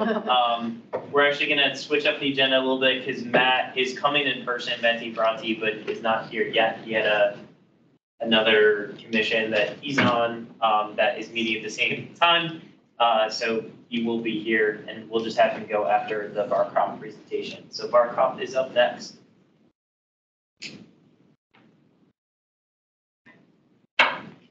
Good evening, everyone. My name is Melissa Danowski, and I'm with the Housing Division. I'm the General Project Coordinator for the county. Also with us is David Hildy from the Gyre Lynch team, who has prepared a presentation. Before turning it over to David, I wanted to provide a brief overview of where we are in the process and what you can expect at the December Housing Commission meeting and subsequent county board meeting. So first, Gyre Lynch submitted their Master Financing and Development Plan, or we call it MFDP, in October of 2022. And since then, staff and the Gyre Lynch team have been focused on review and analysis. This work also included resident engagement that occurred in 2022 at a variety of events and town halls that focus on resident needs and desires for the community and associated feedback. This engagement has informed our proposals on affordability and associated financing that the Gyre Lynch team will share with you today. Gyre Lynch has also moved forward with advancing an initial renovation project of 93 homes at Barcroft Apartments, and the use permit for that was approved by the county board last July. At the December Housing Commission meeting and subsequent county board meeting, we plan to bring forward staff recommendations for the site-wide affordability and financing plan. In addition, the financial commitment for the initial renovation phase, which is related to Virginia Housing's tax credit and bond issuance requirements, will be considered. Please note that the land use analysis component of the MFDP is ongoing, and public engagement, including Housing Commission and County Board consideration of the land use piece, would follow in 2024. This bifurcation allows staff to move forward on the financing and affordability aspects for December County Board consideration, with land use to follow. And just one more note before I turn it over, that there will also be a virtual community meeting held on November 29th at 7 p.m. where residents, advocates, civic association members, and other interested stakeholders will be invited to attend. I can send you details of that meeting and associated event webpage to you, to Alex to give to you. Thanks, and I'll now turn it over to David for his presentation. Thank you, Melissa, and thank you for having us this evening to discuss Barcroft. And I'm David Hildy, I'm Vice President of Development with Gyre Lynch Real Estate Partners. We're the owner of Barcroft Apartments. And so I wanted to first give an overview of what we wanted to cover tonight with you all. Emily, if you can go to the next slide. First, just kind of give an overview. Melissa did a good job of kind of giving an overview of where we are today, but we thought it'd be like the last time we were with you was back after we submitted the MFDP. So I wanted to kind of give you an overview, then give you an update on where we've come since that submission as we reviewed and analyzed it, and then finally give you an overview of the first renovation phase and the next steps. So here on screen, going back to the acquisition almost 2 years ago, just to remind everyone, just a very exciting opportunity when this property was put onto the market, the largest block of naturally occurring affordable housing in the county, over 60 acres, 1,335 apartment homes. And the acquisition of the property with the support of acquisition loans from the county and Amazon's Housing Equity Fund, we were able to purchase the property and put a covenant on it that 1,335 homes would be for families earning up to 60% AMI for 99 years and commit to no displacement of the existing families. And as part of that process, happened fast, we spent really the next most of 2022 getting to know our residents. The Gates Hudson we brought a new property management team who really did a lot of work to get to know the residents.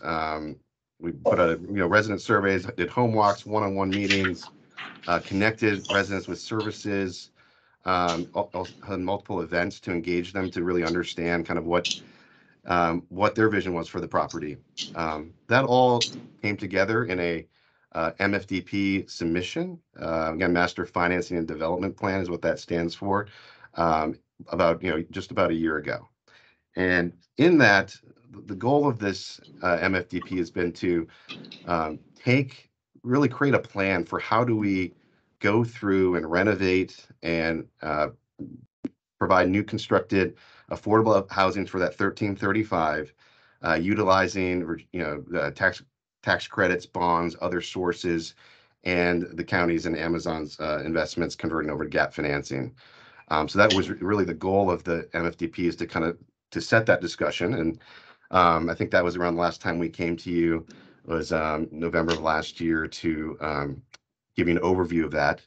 And so since that, this past year, we've been really digging into that initial analysis and reviewing that with staff, and really seeing if there's ways we could improve on that. And I think tonight we wanted to share kind of the update of what we've now are going to seek to, as Melissa said, go to the county board in December to have them consider the affordability and financing plan.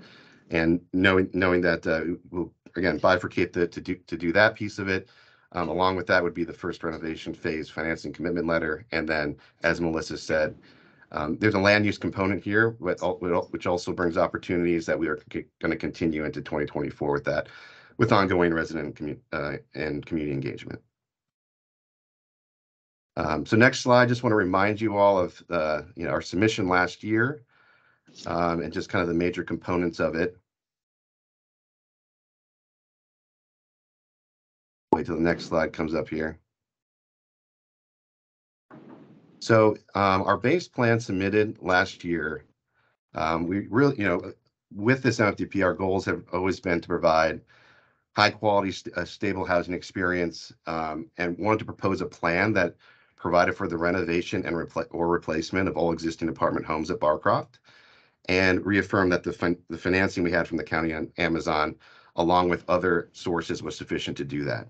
And so this is a summary of kind of the what we presented last year, of really what we proposed achieving with that, even given all the, as everyone knows, even a year ago, the interest rate environment was not great. We're in the middle of inflation, hard cost inflation, but we still were able to show a path to number one, cap rent increases for all those earning up to 60%. Well, first of all, capping in 3% for everyone on property. And we've been going through that process. We've gone through about a little over half. And if the residents' income did not support the rent increase, we did not increase their rent. And really, from what the MFDP proposed was, we were committing to, if you make up to 60% AMI, you get a new unit, and you maintain your rent and that protection of capped rent increases at 3%. And for those earning more than 60%, we were committed to finding some options to stay on site. And so that was our starting point. Again, we spent a lot of this year digging into that, seeing where we can improve. And on the next slide here, excited to share our updated plan. First change, we have been able to increase that threshold to anyone earning up to 80% AMI will be able to move into a newer renovated home and maintain that rent protection of maintain their existing rent capped at 3%, even while moving into a new unit. And for those earning 80% or more, we are going to give them the option to move into an unrenovated home on site and maintain those rent increases to be capped. And at the time, again, this would be a long build out. At the time, if we still have residents who are with us while at the property while we no longer have renovated homes, we're committed to moving them into a new market rate unit and still extending those protections. And then finally, a big thing we're also excited about is we have deepening affordability has always been a goal, and are making the commitment of at least 10% of the homes site-wide for residents earning up to 30% AMI. And then Emily, if you want to go to the next one. Again, this kind of just summarizes our affordability plan in the MFDP and also the current resident protection. So first, the affordability plan, again, we just want to reemphasize that and ensure that no current resident is displaced by stabilizing rent for all. And that's whether you're at any income range. If you're at the property, if you're under 80% AMI, your rent is stabilized and you move into a new unit. If you're over 80%, we will find a place for you, an unrenovated unit initially, and then ultimately a new unit on site. Second, again, just reiterating that we're providing new and substantially renovated homes for all the current residents at or below 80% AMI. And then providing deepened affordability, providing a minimum of 10% of the total units up to 80%, 30% AMI. Again, that's site-wide. Some buildings or phases may not have 10%, some will have less, some will have more, but site-wide, we're committing to a minimum of 10%. And then we're also continuing to, we've been, as we've been working hard the past 2 years, also just connecting, ensuring affordability by connecting through a lot of the great programs that the county has already existing, and making sure that we're meeting with all residents, understanding their needs and working with them. And then again, just summarizing the resident protections for those earning below up to 80% AMI. Again, they will not be displaced. They will get a renovated or new home while maintaining their current rents today, capped at 3%, even while moving into that new home. For those earning over 80, again, will not be displaced. We'll have an option to be an unrenovated home with their current rents capped at 3%. And then again, we're committed to, the property management team has done an excellent job connecting residents with programs and services to also enhance affordability. And then this next slide shows our proposal. Again, this is going to be also part of the land use discussions, but we are proposing the buildings in blue would be the ones that would be replaced. The buildings in white would be renovated. And the maroon is the first renovation phase, which is, again, it would be a renovated project. That first renovation phase is slated to begin construction in spring 2024. And then we'd be following on with phases over the next few years. We estimate the first new construction phase may begin in 2 to 3 years. And again, this is all subject to the land use discussion. But this aligns with our proposal that we will be reviewing into 2024. And again, this process will take, it's a long-term plan. We expect new construction to take place over 10, 15 years. So again, still will be some existing non-renovated at the site for several years. And so just segueing that into, again, that purple maroon phase, the first phase, as Melissa mentioned, these 93 apartment homes across 5 buildings at the corner of South George Mason and South 4 Mile Run Drive. The use permit was approved in July. We submitted our initial application to Virginia Housing in 2023. And this, again, here you can see the unit mix breakdown. Again, we've been looking at housing goals site-wide. This one's set up particularly well to explore adding family-sized units through the use of additions. And we were able to underwrite converting 18 2-bedrooms to 14 3-bedrooms and 4 4-bedrooms. Again, we know that was a priority to try to figure out if there's opportunities for that given the shortage of those family-sized homes in the county. The first phase affordability plan, again, average up to 60% AMI per the covenant. We are utilizing income averaging to allow those residents from the 61 to 80% range. As we said, all residents up to 80% will be able to move back into the homes once they are renovated. And again, we are using tax-exempt bonds and low-income housing tax credits, there are regulations set by HUD that we follow, but wanted to, a new tool we can utilize is income averaging to allow residents up to 80% to move back into those homes. And in this phase, again, we're looking at affordability goals site-wide. This phase set up well for the additions, but that meant that no 30% AMI homes will be in this phase, but that does not impact the 10% site-wide commitment And any current residents in this phase will have the opportunity to apply to the 30% homes as they become available.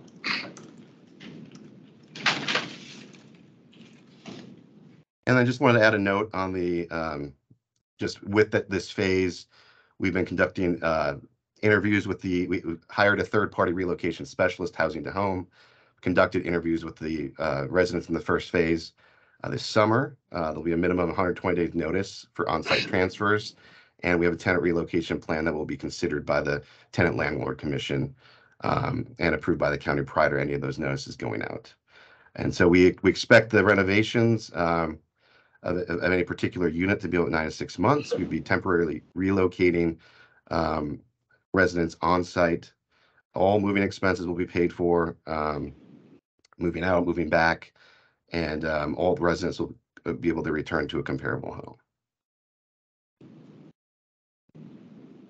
And then finally, just to recap next steps, we'll be back in December for an action item on two things, really the site-wide affordability commitments and financing plan that we will be going to the county board with also in December, and then also the first renovation phase financing commitment letter.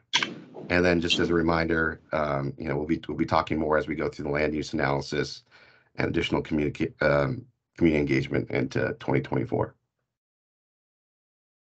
So thank you again for having us. I'll stop there and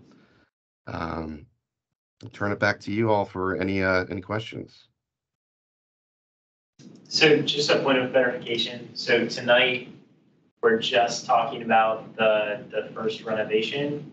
We're not talking about like the additional aspects of the master financing plan. Well, Melissa, I'll answer and then Melissa can jump in. Now tonight, there's two items for discussion that we want to just present to you. Is one, the affordable site-wide affordable goals, the 10%, the stabilization of rents, our plan site-wide, and then there is also the specific first renovation phase that they would both coincide with the December county board meeting. Okay, thank you for that clarification. So I believe there's two public commenters on this item. So first up, we have Alice Hogan, followed by Ann Porterbury. Good evening, Alice Hogan with the Alliance for Housing Solutions again. I wanted to just celebrate with all of us that this purchase was ever even made, right? So we need to start with the fact that it's pretty much a miracle. And the idea that this really is a generational opportunity that we secured and remove these vulnerable units from the market, and now they'll be caps for 99 years. So it's just incredible. And with that generational opportunity, we also have an opportunity to secure very low income units, which are super hard to get and pay for. So the first thing I wanted to put forth was I'm not clear what 10% site-wide means. So I would love to hear what that figure is. When the census came through, when it was first purchased, it was 255 units were occupied by families making 30% AMI in the county. And so the idea was that those households, 255 families, would have a place to stay at a rent they could afford going forward. And that those types of units would remain, those 255 units, as those families may move out or may earn more money over time, we would have this base of that many units. So that's been the goal of the community for this whole time. We know that the interest rate environment, a lot of things have changed, so it will be very difficult to get there, but it's important for the community to know exactly what that number is. And if we don't get to 255, then what are the strategies to try to achieve that going forward, be it through refinancing down the line or other tools we can come up with that we discussed on the last item to achieve that, that figure, and those folks can stay at that rate. We also know that investing in these units now is half as expensive as leaving some of them subsidized at that rate, where those families would come to the county, say, for a housing grant. So we're going to pay and help these families one way or the other. It's much more economical to assist when it's being financed, then month after month after month, going forward. One of the things we're interested in seeing is the commitment to however many units will be at 30% in writing. So I'm not sure what that number is, but we would love to see that, and what tools will be used, income averaging, maybe more density on the site, different funding sources. How can we be as creative as possible to get to that number? And this is another example of showing us how much we need the AHIP contribution on the budget, every year to increase, because yet again, we're trying to do something above and beyond what we've done to this date. We can't use the same pot of money to do more things, right? The pot of money we're getting every year is half or a third of what it should be, and now we take on something bigger. You can't do that with money that doesn't exist. So just talking about, putting our money where our mouth is as a community. And yet again, I'll mention end homelessness by 2026. So a place like Barcroft with these very low-income units is the perfect place to put vulnerable families. But if we don't secure these units, where will our formerly homeless neighbors go? So it's a whole ecosystem, and this is one more component. And how do we kind of bring those resources together to help families? Thank you, Alice. Next, we'll hear from Ann Porterberg. Hello there. Thank you for the presentation, David and Melissa. Before I leap off my chair with excitement, I do have some of the same questions and thoughts that Alice had. Just would love clarification when you can give it on what this exactly means by 10% of site-wise would be at 30% AMI. Do you mean 10% of all units at full build-out, which would be just a little over 255 units if you built out double, or is it 10% of all CAFs? And so where are we in relation to that community goal of 255 units at 30% AMI? It would be great to see the mix of 40s and 50s too, because as you know, we've modeled out, the Community Foundation has modeled out a distribution of 30s, 40s, and 50s that really represents a right sizing of those levels of affordability for that population. Another question that would be great to understand is if this 10% at 30% goal includes folks who have vouchers or are on subsidies, or if these are hardwired units. So all that aside, it sounds promising. Would just really like to know more about what you mean by this. We certainly are happy to hear that you're using, that you are taking advantage of LIHTC and income averaging and 9% credits and the tools around new construction that we've put forward. Land use tools are another that we've put forward. And there's so many that we haven't even explored, at least we don't know whether you've explored. Tax credits, the National Housing Trust Fund, the Virginia Housing and Community Development Tax Credits, new market tax credits, opportunity zone investments. So all of those are tools, and going to the planning, Langston Boulevard discussion earlier, those are all tools that are, on the table. And I just finally want to channel in Mary Hines, who has been around the block on so many of these things as a visionary leader in the community. And she reminds us that, this is a 10-year planning process, a 10-year project, and that the funding mechanisms beyond AHIF may well evolve, that will bring in ways to bring more affordability and more dollars for 30% affordability. And no corridor or large area like Barcroft delivers all at once. And she reminds us that Roslyn has been replanned 3 times over time. So we really, really would like to see this commitment in writing to 255 30% AMI units at Barcroft, to make sure that we, as a community and as leaders of the community and county staff, can really find ways to build out the vision that we have for Barcroft as a place that provides housing affordability for folks at all levels and who've long called that community home. So those are my remarks. Thank you. Thank you, Anne. So I would like to ask David if you could answer the question that both Alice and Anne posed about the 10%. Is that of all potential units that would be built? Is that just of the CAF units? And what does that total number look like? Yeah, it would be 10% of the CAF units, the 1335. So that would be a minimum of 134. And when you say a minimum, does that mean that there's potential in the future to increase that number? Or? Yeah, and just to add on what Ann was saying, we're trying to set a commitment of what we think is achievable, given where we're at today, the constraints, what financing sources we know are available. We've studied a lot of them. And our hope is that as we go through this process, there may, again, we're committing to a minimum.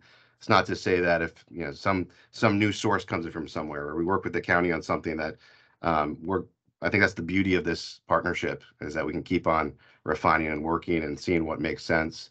But I think, at this point, we're excited that, we were able to, as Alice mentioned, 30% units are very expensive, and it's very hard to deliver them. And we think, 134 of them here, we've been using as many tools as possible to achieve that. And then I think, we recognize that in our self-reported income survey, we got to the around 250, and we're still committed and have been working with the county to supplement with and continue to direct residents who need it to the resources available. So it's kind of a hybrid approach. We want to address the needs as best we can while having a financially viable plan for Barcroft. Thank you. Do we know how many current Barcroft residents receive housing grants or housing choice vouchers? Yes, we do. It's about 45 residents on housing grants, and I think there's one on a housing choice voucher. Okay. So there's 250 families or households at 30% of AMI, but most of those are not receiving housing grants or housing choice vouchers. So if I could just clarify, a few things. So first, the 134 units up to 30% AMI does represent the largest commitment in our portfolio to date of 30% AMI units, and those units would be the hardwired ones at 30% AMI. But to meet the affordability demands, we are looking at a variety of tools. And so as the units are converted to LIHTC financing, residents will need to go through an income verification process. So that 255 number really was based on self-reported data. As each phase moves forward, better data will be obtained, including a preliminary income verification to better understand their needs. And then at this time, residents will also be screened for eligibility for county subsidy programs like housing grants. Again, currently there are about 45 current residents on housing grants. Thank you. That's helpful. And can you pull up the slide again that has the affordability commitments on it, like the 10% and I want to make sure that we're seeing all of them again.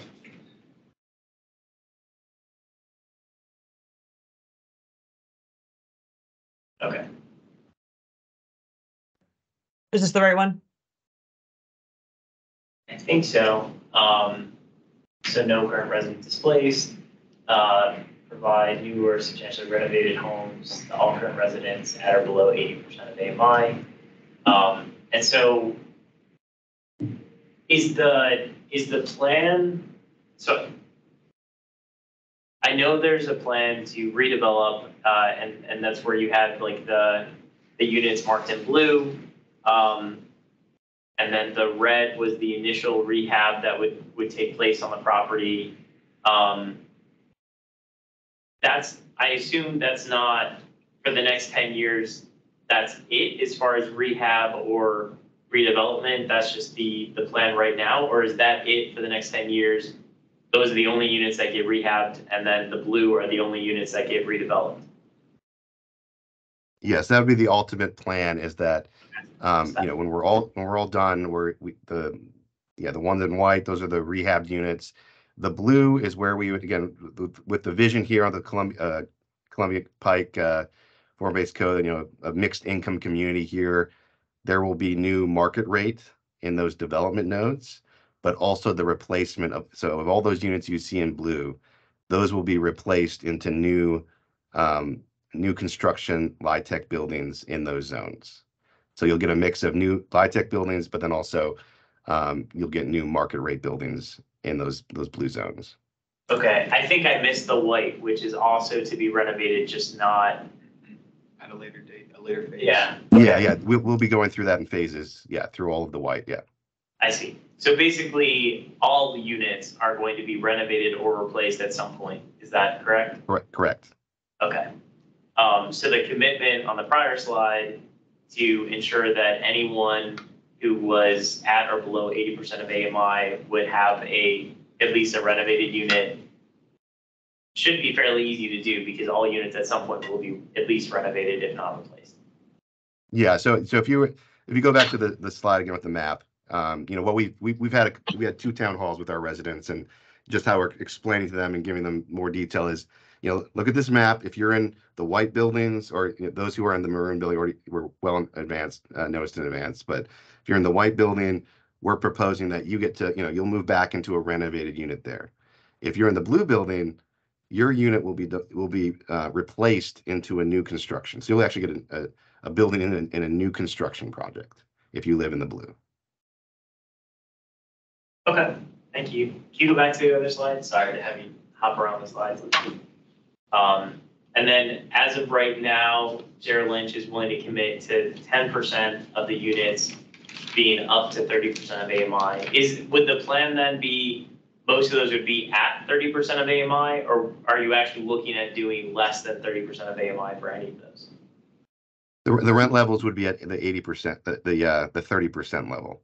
Okay. And then anyone income up to that would be eligible per the federal guidelines.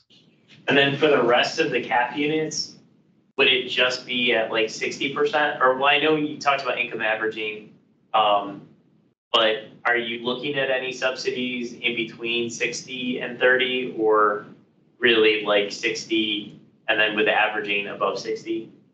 Yeah, so really, I think generally speaking, you could think of it as, the 30%, 10%, the middle, let's say 60%, and then we'll be utilizing the 80% to kind of get to a blended 60 together. Okay, thank you. If I could, sorry, if I could just add one note, a major component of this is the rent stabilization for the current residents. So that means right now, the rent is at about 45 to 80% AMI for the current residents right now.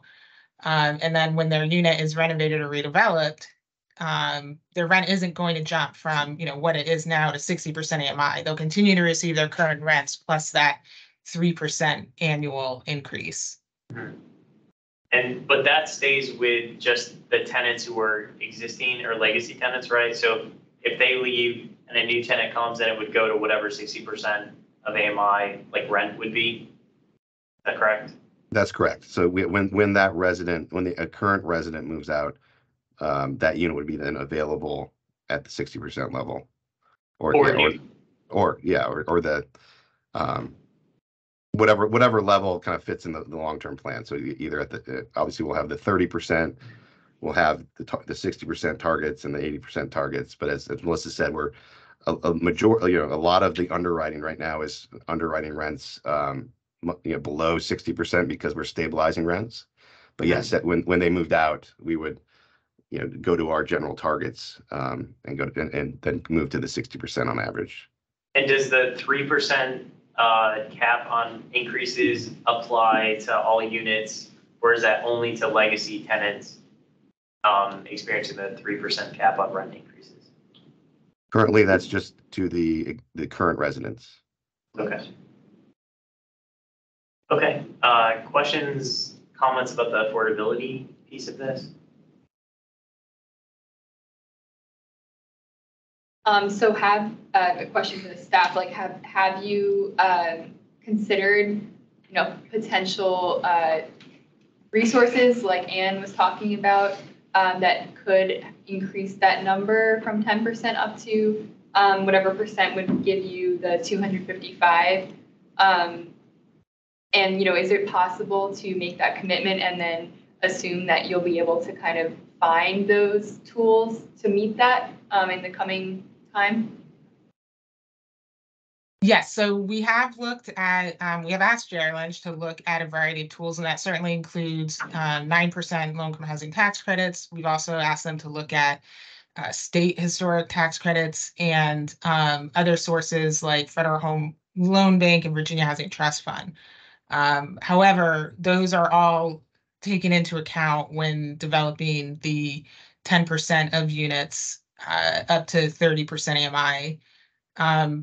When we're looking at the financing, we need to look at, balancing the affordable housing goals with also the market and just financing realities. And we're really using the long-term lens of economically sustainable projects. And so that's not to say, that if another source comes and is able to really, provide funding sources that we haven't even thought of or looked at, that that 10% number could change. And that also includes kind of land use tools. So any changes or benefits to financing from land use tools, that would be revisited at that point.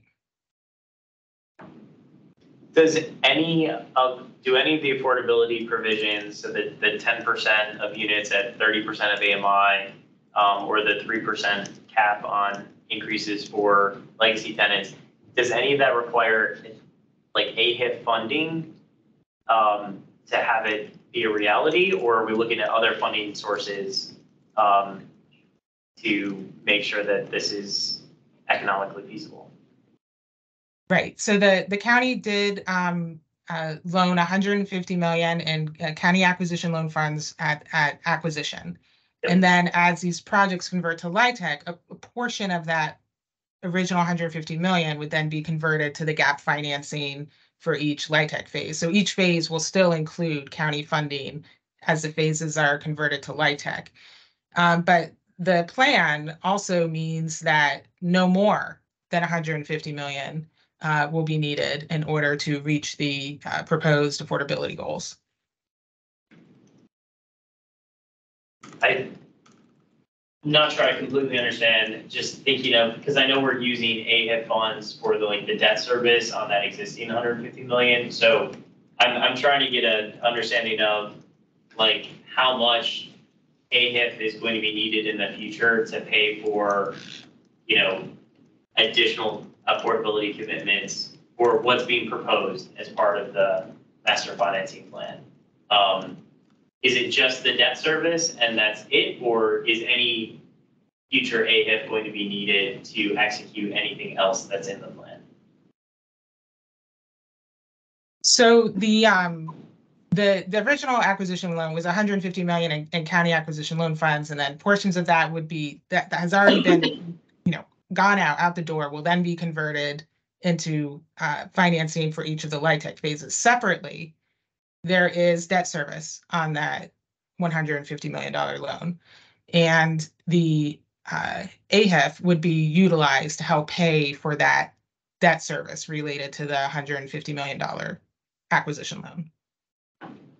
Okay, so I think what I heard you say is that no additional AHIP funds would be used for the project other than the debt service.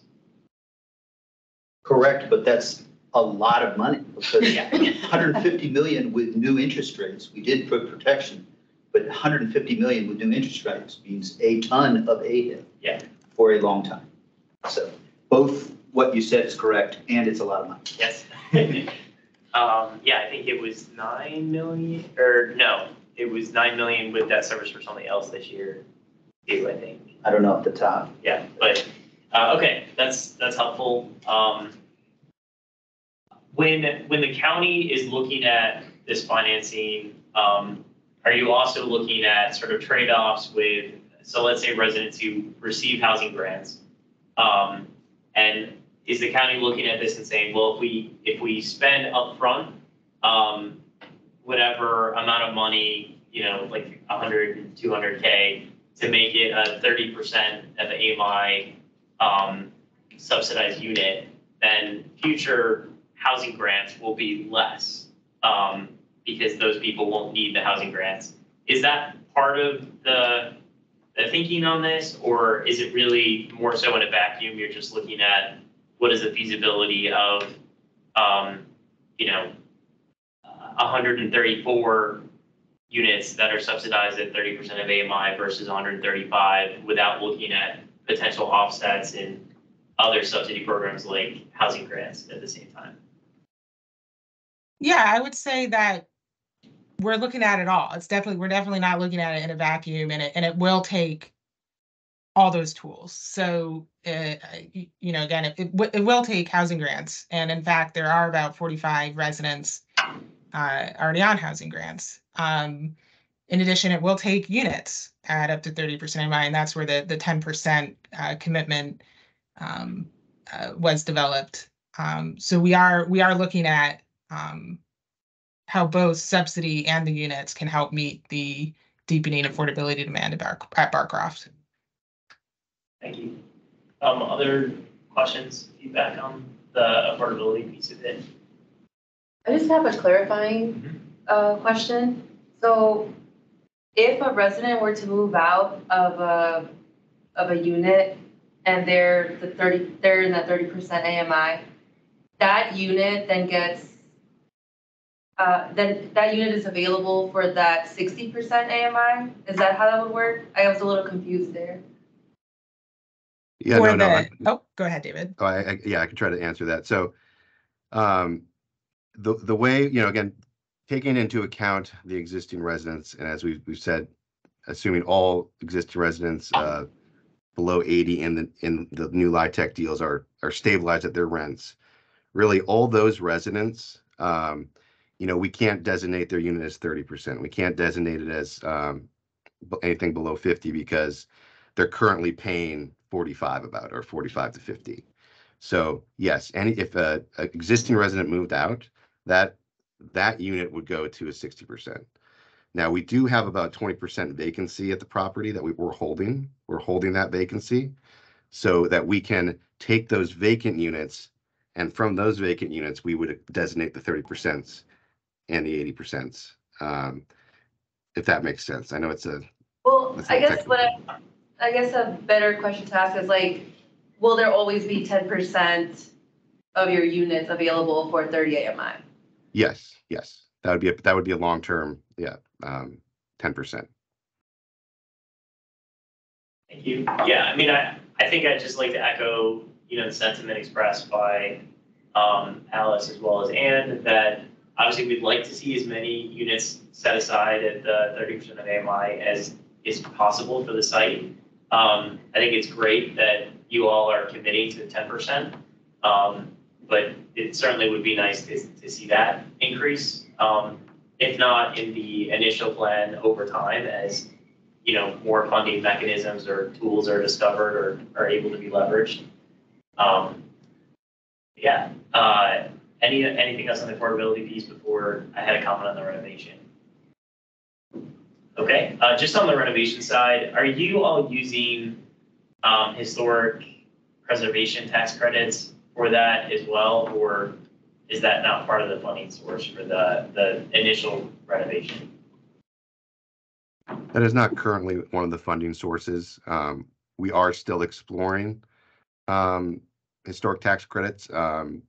This property is not eligible for federal, but we are exploring a state-only possibility.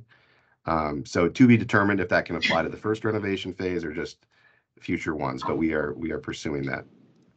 Thank you. That's helpful. Sorry, go ahead, Melissa. I was just going to clarify that for timing reasons and to get the initial renovation phase going and start fulfilling the commitments to residents to renovate their homes, the first phase will not include historic tax credits. However, that is something we're actively engaging Jared Lynch to pursue for the future renovation phases. Absolutely. Okay. The main reason that I asked that, and I know I voiced this when you all presented on the renovation last time, but we talked about awnings for the entrances and how to preserve the historic character. Jared Lynch was not going to include awnings over the entrances. And this came up again because I was talking with the Disability Commission about their general recommendations for any apartment buildings in Arlington should have awnings to cover the entranceways from a safety perspective, especially for disabled or elderly folks. Sorry, it wasn't disabled. It was the Commission on Aging, and they're going to be proposing some standards when it comes to this. And I think I was frustrated last time that because I had also brought up had we asked tenants whether they would prefer to have the entrances covered versus leaving them uncovered and exposed to the elements, and the answer was no. But for historic preservation purposes, we're not going to do awnings. I don't think historic preservation outweighs the safety and the needs of tenants. So again, I would like to encourage Jared Lynch to look at doing awnings over the entrances to ensure the safety of the tenants and not sacrifice that for the sake of whatever historical facade, whether that's historic preservation staff, or I don't know, where that pressure was coming from to maintain that, but I think that's a silly thing to focus on when you can improve safety and livability for tenants who actually have to live there rather than someone who just drives by occasionally. So that was I wanted to make that recommendation again because talking to the Commission on Aging, that was something that it's very important to them that they want to start seeing on all projects where the county has influence on things like that, where they just provide coverings for the entranceways so that people aren't going to slip from ice or snow or rain. So just want to make that point. Any other comments or questions? Yeah, thank you. I think it's wonderful you guys are covering the moving expenses. I just had a question is how onerous will it be? Is it a reimbursement? And then also, is it full service moving? So again, we've engaged a relocation specialist who's we'll have a dedicated team for moving. I believe it's not I don't know if you mean by full service that pack up everything for them. I think it's just the moving service, but we have a team. We're gonna have a team there on site that will help them every step of the way. Like I said, we've already done assessments with the first phase to kind of gauge needs, and I think based on needs, we're committed to helping whatever needs to be done to ensure that that's a smooth transition to a temporary unit and back. And will folks they won't have to then shell out in advance and get reimbursed for the moving expenses? It'll just be prepaid? Yeah, it will just be it'll just be provided. Yeah, there won't be a payment or for the moves that are going to be coming back into the LIHTC units. Any other questions, comments? I guess just one last comment. Sorry, going back to the affordability part, because I'm kind of stewing on this idea of if somebody moves out of the unit they're in and they're at 45%, then it'll be increased to the 60%. But I feel like those demographics or people in those brackets, it's not going to change. So we're still kind of moving away from providing that affordability. Because there's always, you know what I mean? I feel like we're going to end up where we started, where it's 60% is the benchmark, and it leaves out the people between the 30 and the 60. And then it's where did those people go? But that's more of a comment. And yeah. Thank you, Elizabeth. And I know this is just an info item and that it'll be coming back to the commission next month for action. Are there any changes expected between like now and then, or is it going to be kind of substantially the same proposal just coming back in December for our recommendation? Well, I'd say we, are always taking notes on the public engagement, including this meeting. I do want to note that there will be another community meeting on November 29th, and I can provide Alex the details of that. If any of you would like to attend that as well, it will be virtual meeting to listen in on the proposals, and then we would be back in December. So.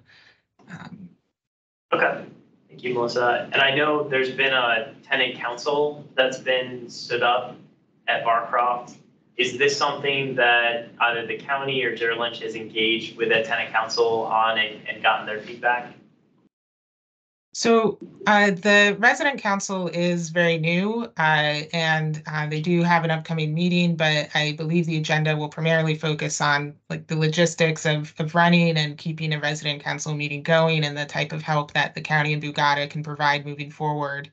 I will say that there were, and David can chime in as well, but there were 2 town hall meetings to discuss this at Barcroft. There was also a meeting with residents of the initial renovation phase, and I think close to 80 or 90 residents showed up to that, and close to 80 or 90 residents then showed up also to the 2 town hall meetings that were held, and those were all held the week of October 16th. And then in addition to that, we have a resident portal that we generated FAQs, trying to keep pushing out information. And again, our property management team has, a couple people kind of dedicated to resident services, to having meetings of any questions. So we're trying to get that information out, all avenues as possible, directly to residents. Okay. Anything else before we wrap up this agenda item? Sounds good. Well, thank you so much for your presentation. Kellen? Oh, hey, this is Paul. Sorry, go ahead, Paul. I'm sorry, just had a question or two. So there'll be no 30% AMI units in the first phase of the renovation. I just wondered what the reason was for that. Yeah. So when we looked at, we're looking site-wide at these goals. So, and more than just deepening affordability. So like I mentioned, family size units is one of the goals we're trying to look for opportunities for at Barcroft. I think unless you can correct me if I'm wrong, but I think when we were initially starting this, there was only 6 4-bedrooms, CAFs, and we're like, this is a real opportunity. We think, and when we study these phases, again, we're looking site-wide. This phase in particular set up well for family-sized units through addition, so we pursued that. And there's only so many things we can do on each phase, whether it's certain goals. So in this phase, we pursued the additions, and without getting too technical, that really precluded the ability to do 30% in this and be able to underwrite it. So this phase, we prioritize family-sized units through the bump outs, but that does not impact the overall commitment and goal of the minimum of 10%. And so that, again, each phase will be a little bit different. So not every phase is going to be 10%. Some may be more, some may be a little less, but overall, we have the path to the overall site-wide affordability. Paul, did you have another question? No, I would just say that I think it's an extraordinary commitment y'all are making to commit 10%, even of the CAFs. As Melissa said, that's the biggest number of 30% AMI units anywhere. And given that these are going to be 4% and 9% projects, it's not a given at all that there would be 30% AMI units. So I think this is fantastic. So thank you. Echo that sentiment, and thank you again for presenting. And I will not be here next month, but I'm sure the rest of the commission looks forward to taking up this action in December. So our next agenda item is Hearing from Matt DeFronti, our liaison from the county board. Thanks, Kellen, and I'm glad I was able to be here. We just got briefed on some of this over the last week on Barcroft. For context, the meeting I was in that's the same night is the Northern Virginia Transportation Commission.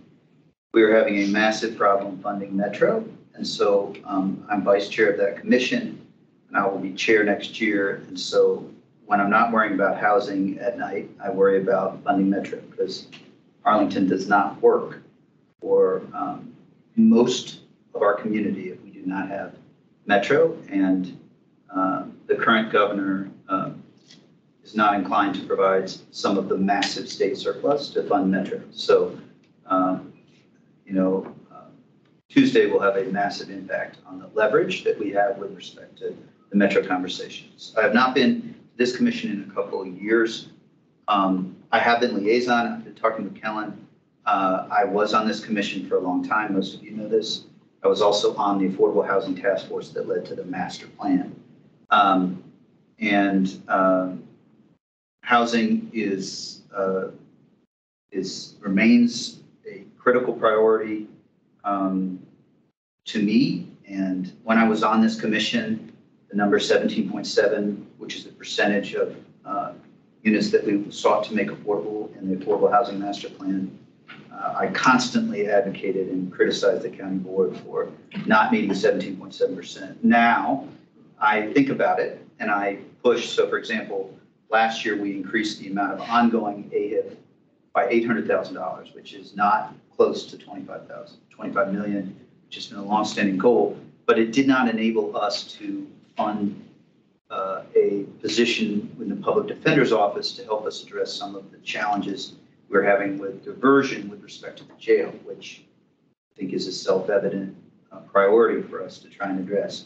So we did put a large quantity, I think just over 9 million in one-time funding, but housing is a huge priority. I have done the point in time count personally every year that I've been able to. I'm going to have a baby girl in December, and so I don't know if in January I'll be at that a point in time count. I think last I remember, I think the last one was 221 people who are homeless, but that has gone up because DC has closed a couple of shelters. And so homelessness is a huge priority. I would love to, let's see, a little bit on Plan Langston Boulevard. I passed 2 amendments to the plan last time. The first amendment that I focused on really substantively was changing the time frame for which East Falls Church and Cherrydale would be considered from long-term to short-term. I would say that that was a significant victory, but not sufficient to force the action we need at East Falls Church. There's no way that we don't own all of that property. Neither does Metro. VDOT owns some of that property. VDOT in this administration may not be focused on transit-oriented development. So getting VDOT to sell us some of their land so that massive parking lot becomes a place where we can add density and affordable units will not be simple, but it will be something that I'll be focusing on. So the other amendment that I passed was specific to the Lee Art Center, and it was listening to a neighborhood that basically, we said we'd consolidate community centers, and so that was listening to the neighborhood. It's indicative of an approach that I tend to have, which is both and thinking, listening as broadly as we can. I am working on thinking with respect to amendments for the final Plan Langston Boulevard. I have your letter. Kellen and I talked about it last week. It is in my mind. Have a new one. Yes, and so I'll say this much. It was neither science that led us to say 2,500 is the only and perfect number, nor was it just pulled out of a hat. And so, I personally don't believe we can reach 2,500 in this plan without Cherrydale and East Falls Church. I believe there should be hundreds of units at East Falls Church. the neighbors in that community did not buy their homes or their townhomes with that idea in mind. So we have to listen, and then we have to do the right thing, which for me is going to be additional density. But first, we have to get the land from VDOT. So this is an example of the sort of thinking that is in my mind with respect to Plan Langston Boulevard. I live north of, I live the only board member currently to live north. So I feel a particular responsibility to make sure that affordable housing is in my neighborhood. So that's Plan Langston Boulevard. That's a couple of the things. I think beyond that, it's incumbent upon me to listen to each of you. I'd love to, if it's okay. I know it's late, but if you could share, a thought or two, keeping in mind that neither saying nothing in 10 seconds nor saying 5 minutes is the optimal amount of things to be saying. I probably violated probably at 6 minutes. But I'd love to hear your biggest thoughts or concerns, and I will try to answer a couple of questions. What I suggest, if it's okay, is that we go around to get a rhythm. I'll take some notes, and then I'll try to respond and answer your questions just to work through that. And I can go with whoever wants to go first. I'll probably go around after that. And I don't know who's ready or who's not. I know, Kellen, you'll have thoughts. We start with you. I can go last. Are you ready to share a couple thoughts about, maybe it's your perspective on the commission, your biggest concern or what draws you to the commission, something like that, and then maybe a question, something in that range is the sort of two buckets that I'd suggest. So I'll start with you, Katie. Awesome. Great. Thank you, Matt. So the reason that I joined the commission was after working with Voice, which is advocating for affordable housing, and just making sure that the voices of those who are most vulnerable and most affected by these issues are prioritized. And so that's what I'm aiming to do in this commission. Yep. Definitely maintaining that relationship with the community.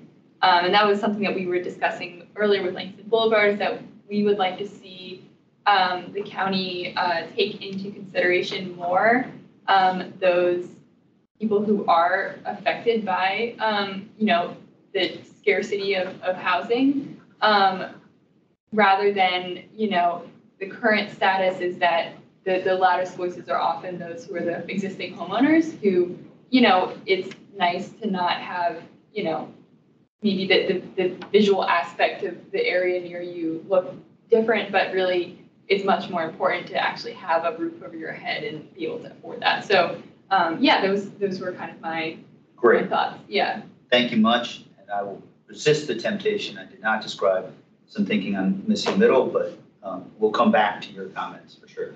Nikki. Hi, Matt. Good to see you. You too.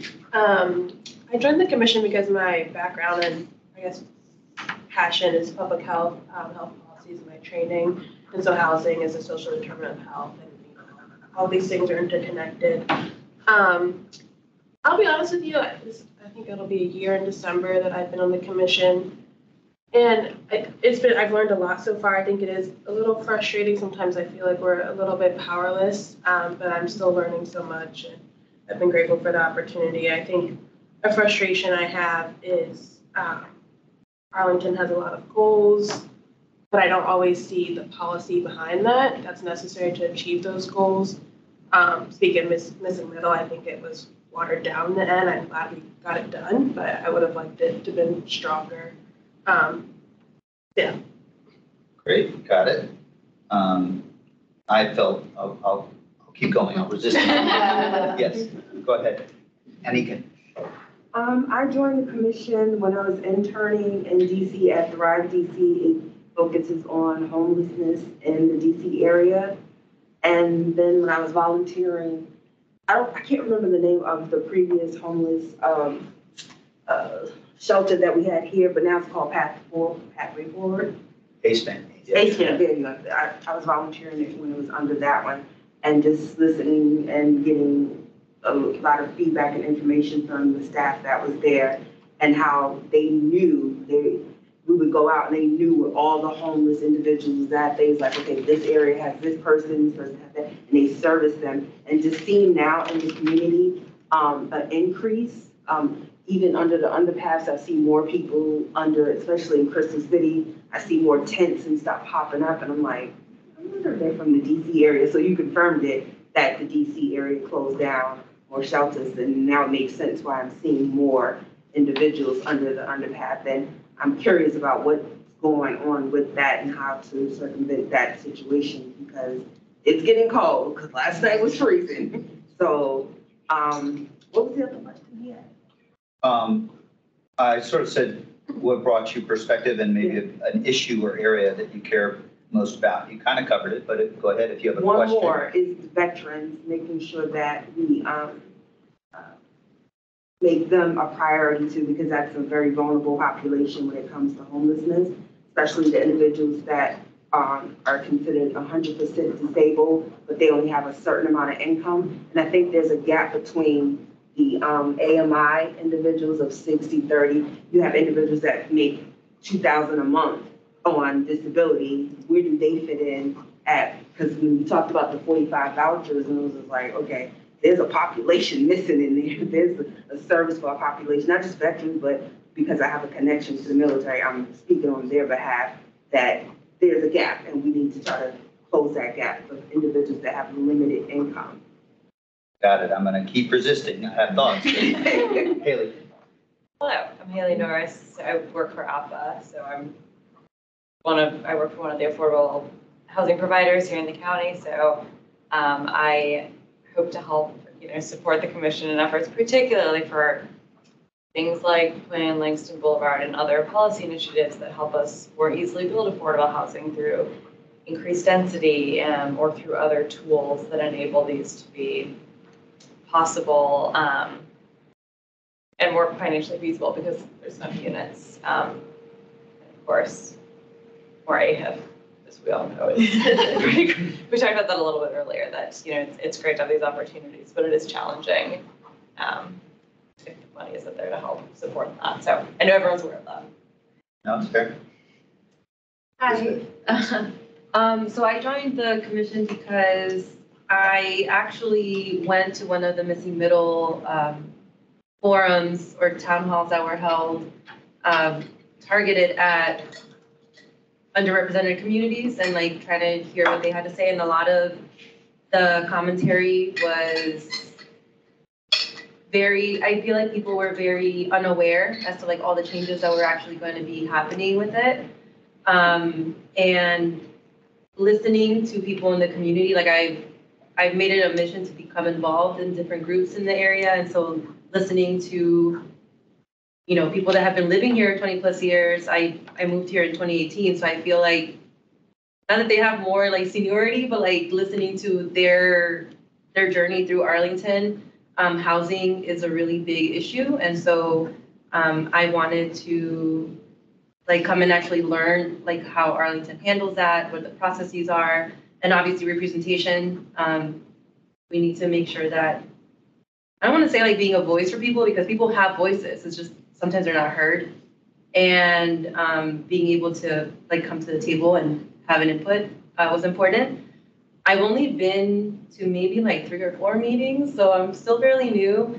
But one thing that I find really frustrating is that our hands are tied a lot of the times with state legislature, that we can't really, change or try to leverage when we're talking to developers. It's kind of this is what we're gonna do. We're just telling you that it's gonna happen. You can say what you need to, but at the end of the day, we're still gonna do what we need to do with affordable housing specifically. So that's kind of just one of my areas where I'm well, then what are we doing? But I do understand the value of it, because once, we've talked about it at the commission before, as themes keep coming up and coming up and coming up, it's kind of we're building our little case, and trying to push for changes, so. Got it. Yeah. There's a couple of chunk of things there, and I'll come back.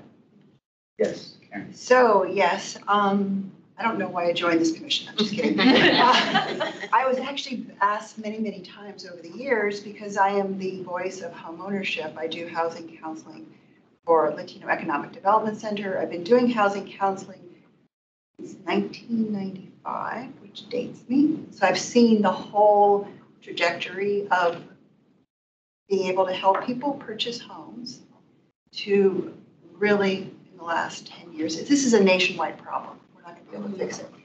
We have an inventory shortage and we have, interest rates that are just unaffordable for people.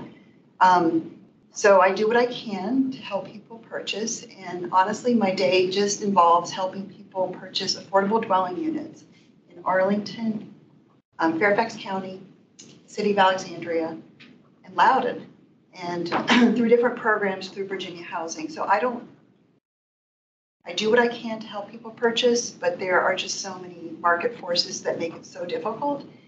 And it would be great if there were more opportunities for homeownership in the county. And I don't know how that, we're doing this homeownership study, which is great. But I just don't know where the opportunities are going to come from to help more people purchase. Yep. Thank you. It's a reminder. I feel like I remember snippets of each of our phone conversations when everyone came, but I won't claim to remember every second of them, but I do remember some. Sarah. Hey, Matt. I think we've had multiple conversations about housing between us. Yep. As like a long-term resident here, Arlington's home for me. And so just seeing how important housing is in this area, I think it's just it's like on that psychology thing, like the basic thing is housing and shelter, one of those things. I think there's three, but I just think it's important to continue to advocate for affordable housing. And this is, not saying yes, the 30% AMI, 60, 80, but just in general, we have certain people that are like, oh, but why can't you buy a home? And it's just like, there's interest rates, and your home that you bought for $82,000 is now $500,000 now, and and everything else is expensive.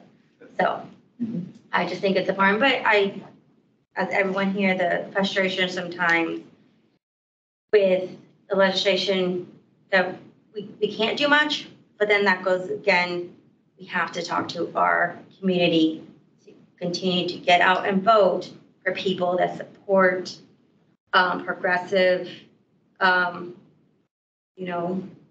legislation, and to keep them pushing that out. That's the only way I feel that things will get done at the State House in Richmond, unfortunately. Yeah, I think that's true, unfortunately, the way our law works, but that I'm violating my rule. Doris.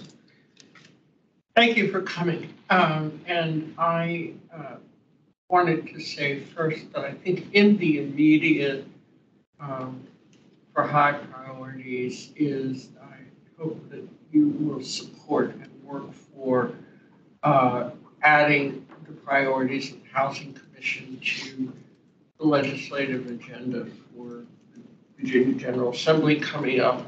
It's of a special concern for me because one of those high priorities is to support legislation that would increase the number of fully accessible units required by the building code for all new multifamily residential. And the cost of doing that is, according to the U.S. Access Board, is less than 10%, less than 1/10 of 1% of the total cost of a development. And also, I think that I would encourage increasing the funding that the county invests very well and for very long in AHEP and in the Arlington rental grant.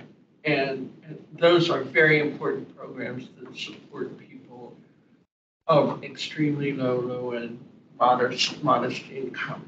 Great.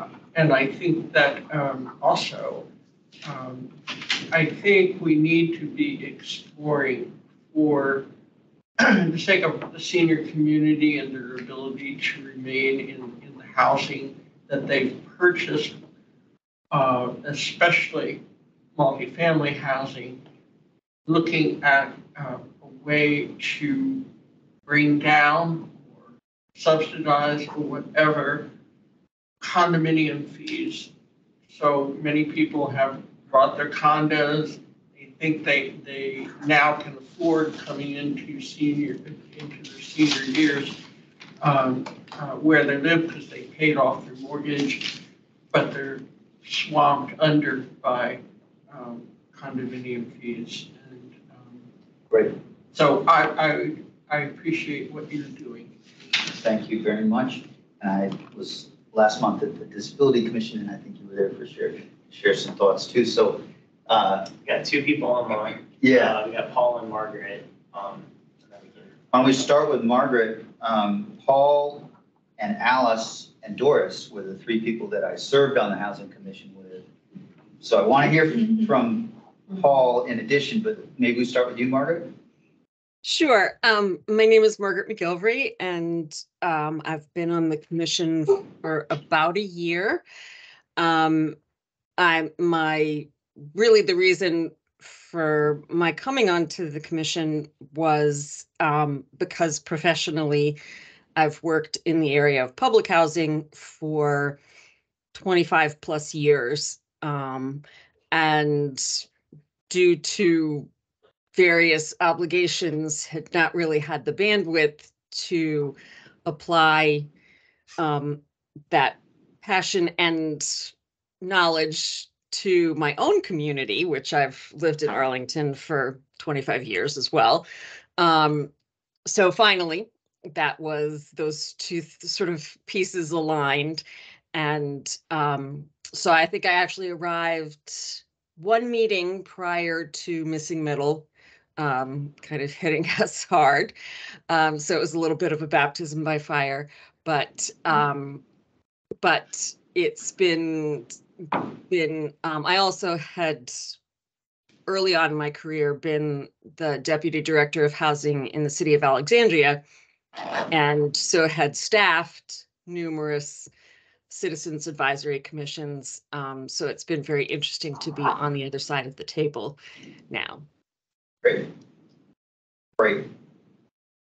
Thank you, Paul. Hey, Matt. Hey. Sorry, I can't really see you. I only see part of the table, but anyway, it's nice to hear your voice. So I joined the Housing Commission just shy of 12 years ago. December will be, I think, the time I roll off the commission.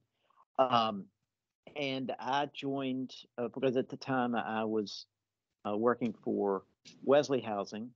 My career has been in affordable housing development. I'm now a development consultant. But that has sort of shaped my what I see as my role on the commission, and that is to provide the perspective of a developer, and specifically a nonprofit developer. And so my bottom line has always been the deal's got to be financially feasible. And so I was struck tonight hearing about Barcroft and the extraordinary amount of money that the county has provided to the project, and the debt service and the long-term implications of that funding for the rest of the goals we have. For instance, I know that there's the Goodwill site is going through the land use process, and then there's the Melwood site, and there's Marbella, and all these projects lined up, great new construction projects in other parts of the county to provide new housing opportunities. And when they get done is a real question in my mind because of AHIF. It all comes down to AHIF. And so that's my greatest concern going forward is how are we going to get these projects done? in a higher interest environment where there is greater demand to with good reason, to provide deeper affordability, provide more extensive renovation to ensure that the quality remains, and provide new opportunities. So it's just a tremendous challenge for you on the board and folks I leave behind on the commission. So, thanks. I'm glad you provided those thoughts. They're not all easy, but Kellen, did you want to share? So I joined the commission, having previously served on the Tenant Landlord Commission, and also in various civil rights and housing advocacy organizations in the county.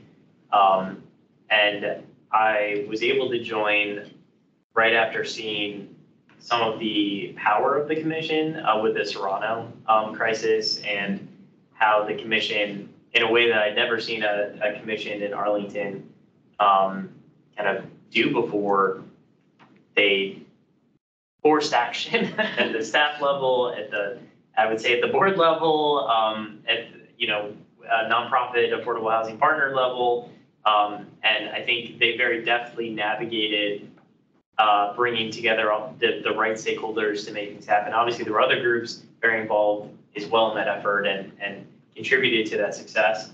And I was one of the people who got to work on the Serrano subcommittee, joint subcommittee with the TLC, wrote the Serrano report, and was quite proud of that work we had done. And I think, so for me, it's seen firsthand that the commission, while on many issues we may feel powerless, on others we have made a big difference in the community.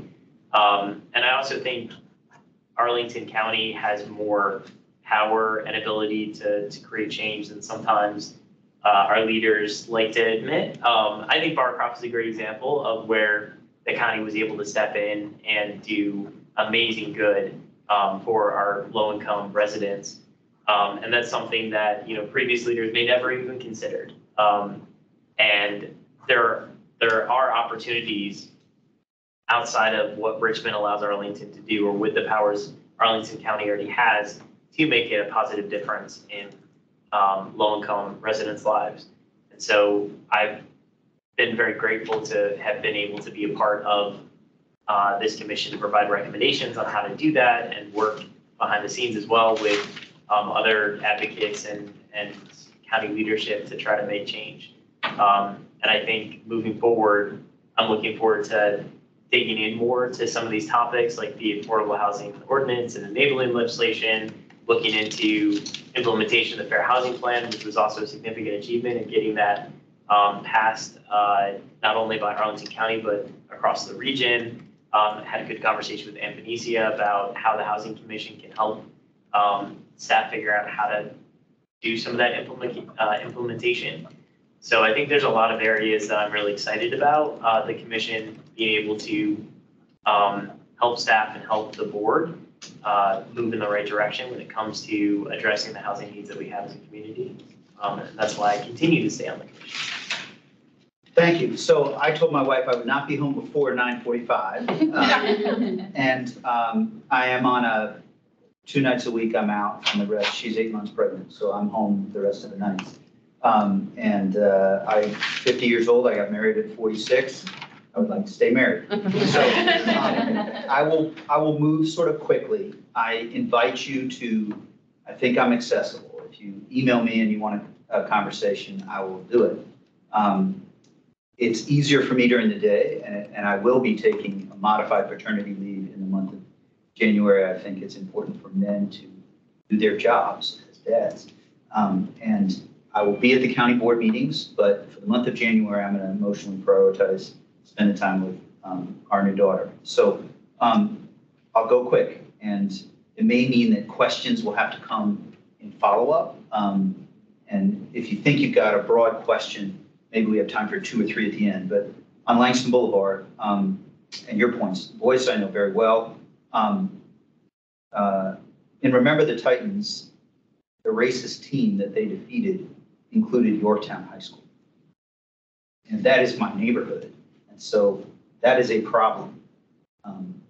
If you don't acknowledge that history, I don't think I'm a bad person for living in that neighborhood. I do think that if I don't own some of that history, it's my responsibility to try and change the trajectory. I will say that if you took a parcel in my community and bought it, it would cost way more per unit to do that than in the west end of the Pike. And I want to help as many people as possible.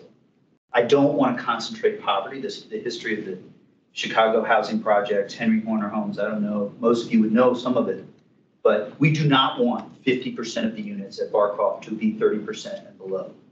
End of story. That would not be good. Irrespective of, it's not about stereotyping. We don't want to only concentrate poverty. We do want to make more of a commitment to those most in need. So that impacts a little bit of my thinking on Langston Boulevard. Geographic dispersion of our caps is like a huge priority, but at the same time, it costs more to put, it depends on the part of Langston Boulevard, but it still costs more. And so I don't think that should change your advocacy. I just think it's a relevant thing to consider when folks are saying, I don't believe, I supported Elizabeth Warren for the presidency. She was fire and brimstone. She would not have beaten Donald Trump, in my opinion. That's a hard thing, but it's true. So that is a salient piece of we have to fight for justice and get what we can and leave space for people. To your point, I authored the amendment to take 7 and 8 plexes out. And I heard from Kellen. I heard from Mike. I heard from everybody who was upset with me. I heard from Alice. I heard from one of her friends who looked me in the eye and basically was saying, you must vote the way I tell you. I don't really take it too kindly, but we passed it. And I'll tell you that Montgomery is still thinking about it. And most people haven't passed zoning reform that says you do not have a constitutional right to a single family immense lot. And so I don't say it passionately because I disagree, but I ask you to consider that I felt my responsibility was to pass missing middle and then keep it, because not keeping it this year and next year would have been a problem. And so that's a little bit of my perspective on missing middle. Social determinants of health, it's such an important thing. Powerlessness, I think I felt that when I was on the commission, and I don't discount that. When I was on the commission, there were 3 or 4 more housing finance experts, and I did not and do not understand housing finance. The LIHTC, the 4 and 9%, Melissa is great at it, and Benicia is great at it. Paul knows it, but it's hard, some of it. And so the commission felt differently than it does today. I'm glad for the changes. It's just, there was a structure, and most of the time I didn't feel I knew enough to say anything in the first year that I was on the commission. So all I'm saying is keep giving it a chance. There are power things like the Serrano that happen. And, Eric and Kellen and everybody made me do it, but I also held board meetings where I brought up people to say, this is unacceptable. And so we did some good things there, and they weren't listened to.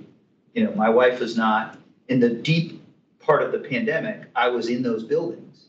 And so just hang with it. And I'm not saying you have to, that will give you the power that we should, that the moment will give you the power that we should, but give us a chance, because maybe there'll be a moment that can help with the powerlessness. And I don't think I've answered everything. Please don't mistake my passion on missing middle for a lack of acknowledgement that, it's not, it's a hard thing.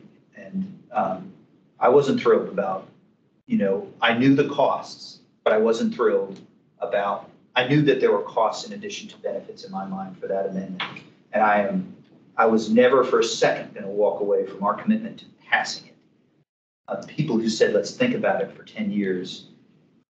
At the end, those advocates became disgruntled they were a caricature. They did not make arguments that even if you agreed with some of their thoughts, the arguments were not effective. And the advocates basically were so nice and persistent and good arguing that I was like, I can't, we have to go forward. So Anika, on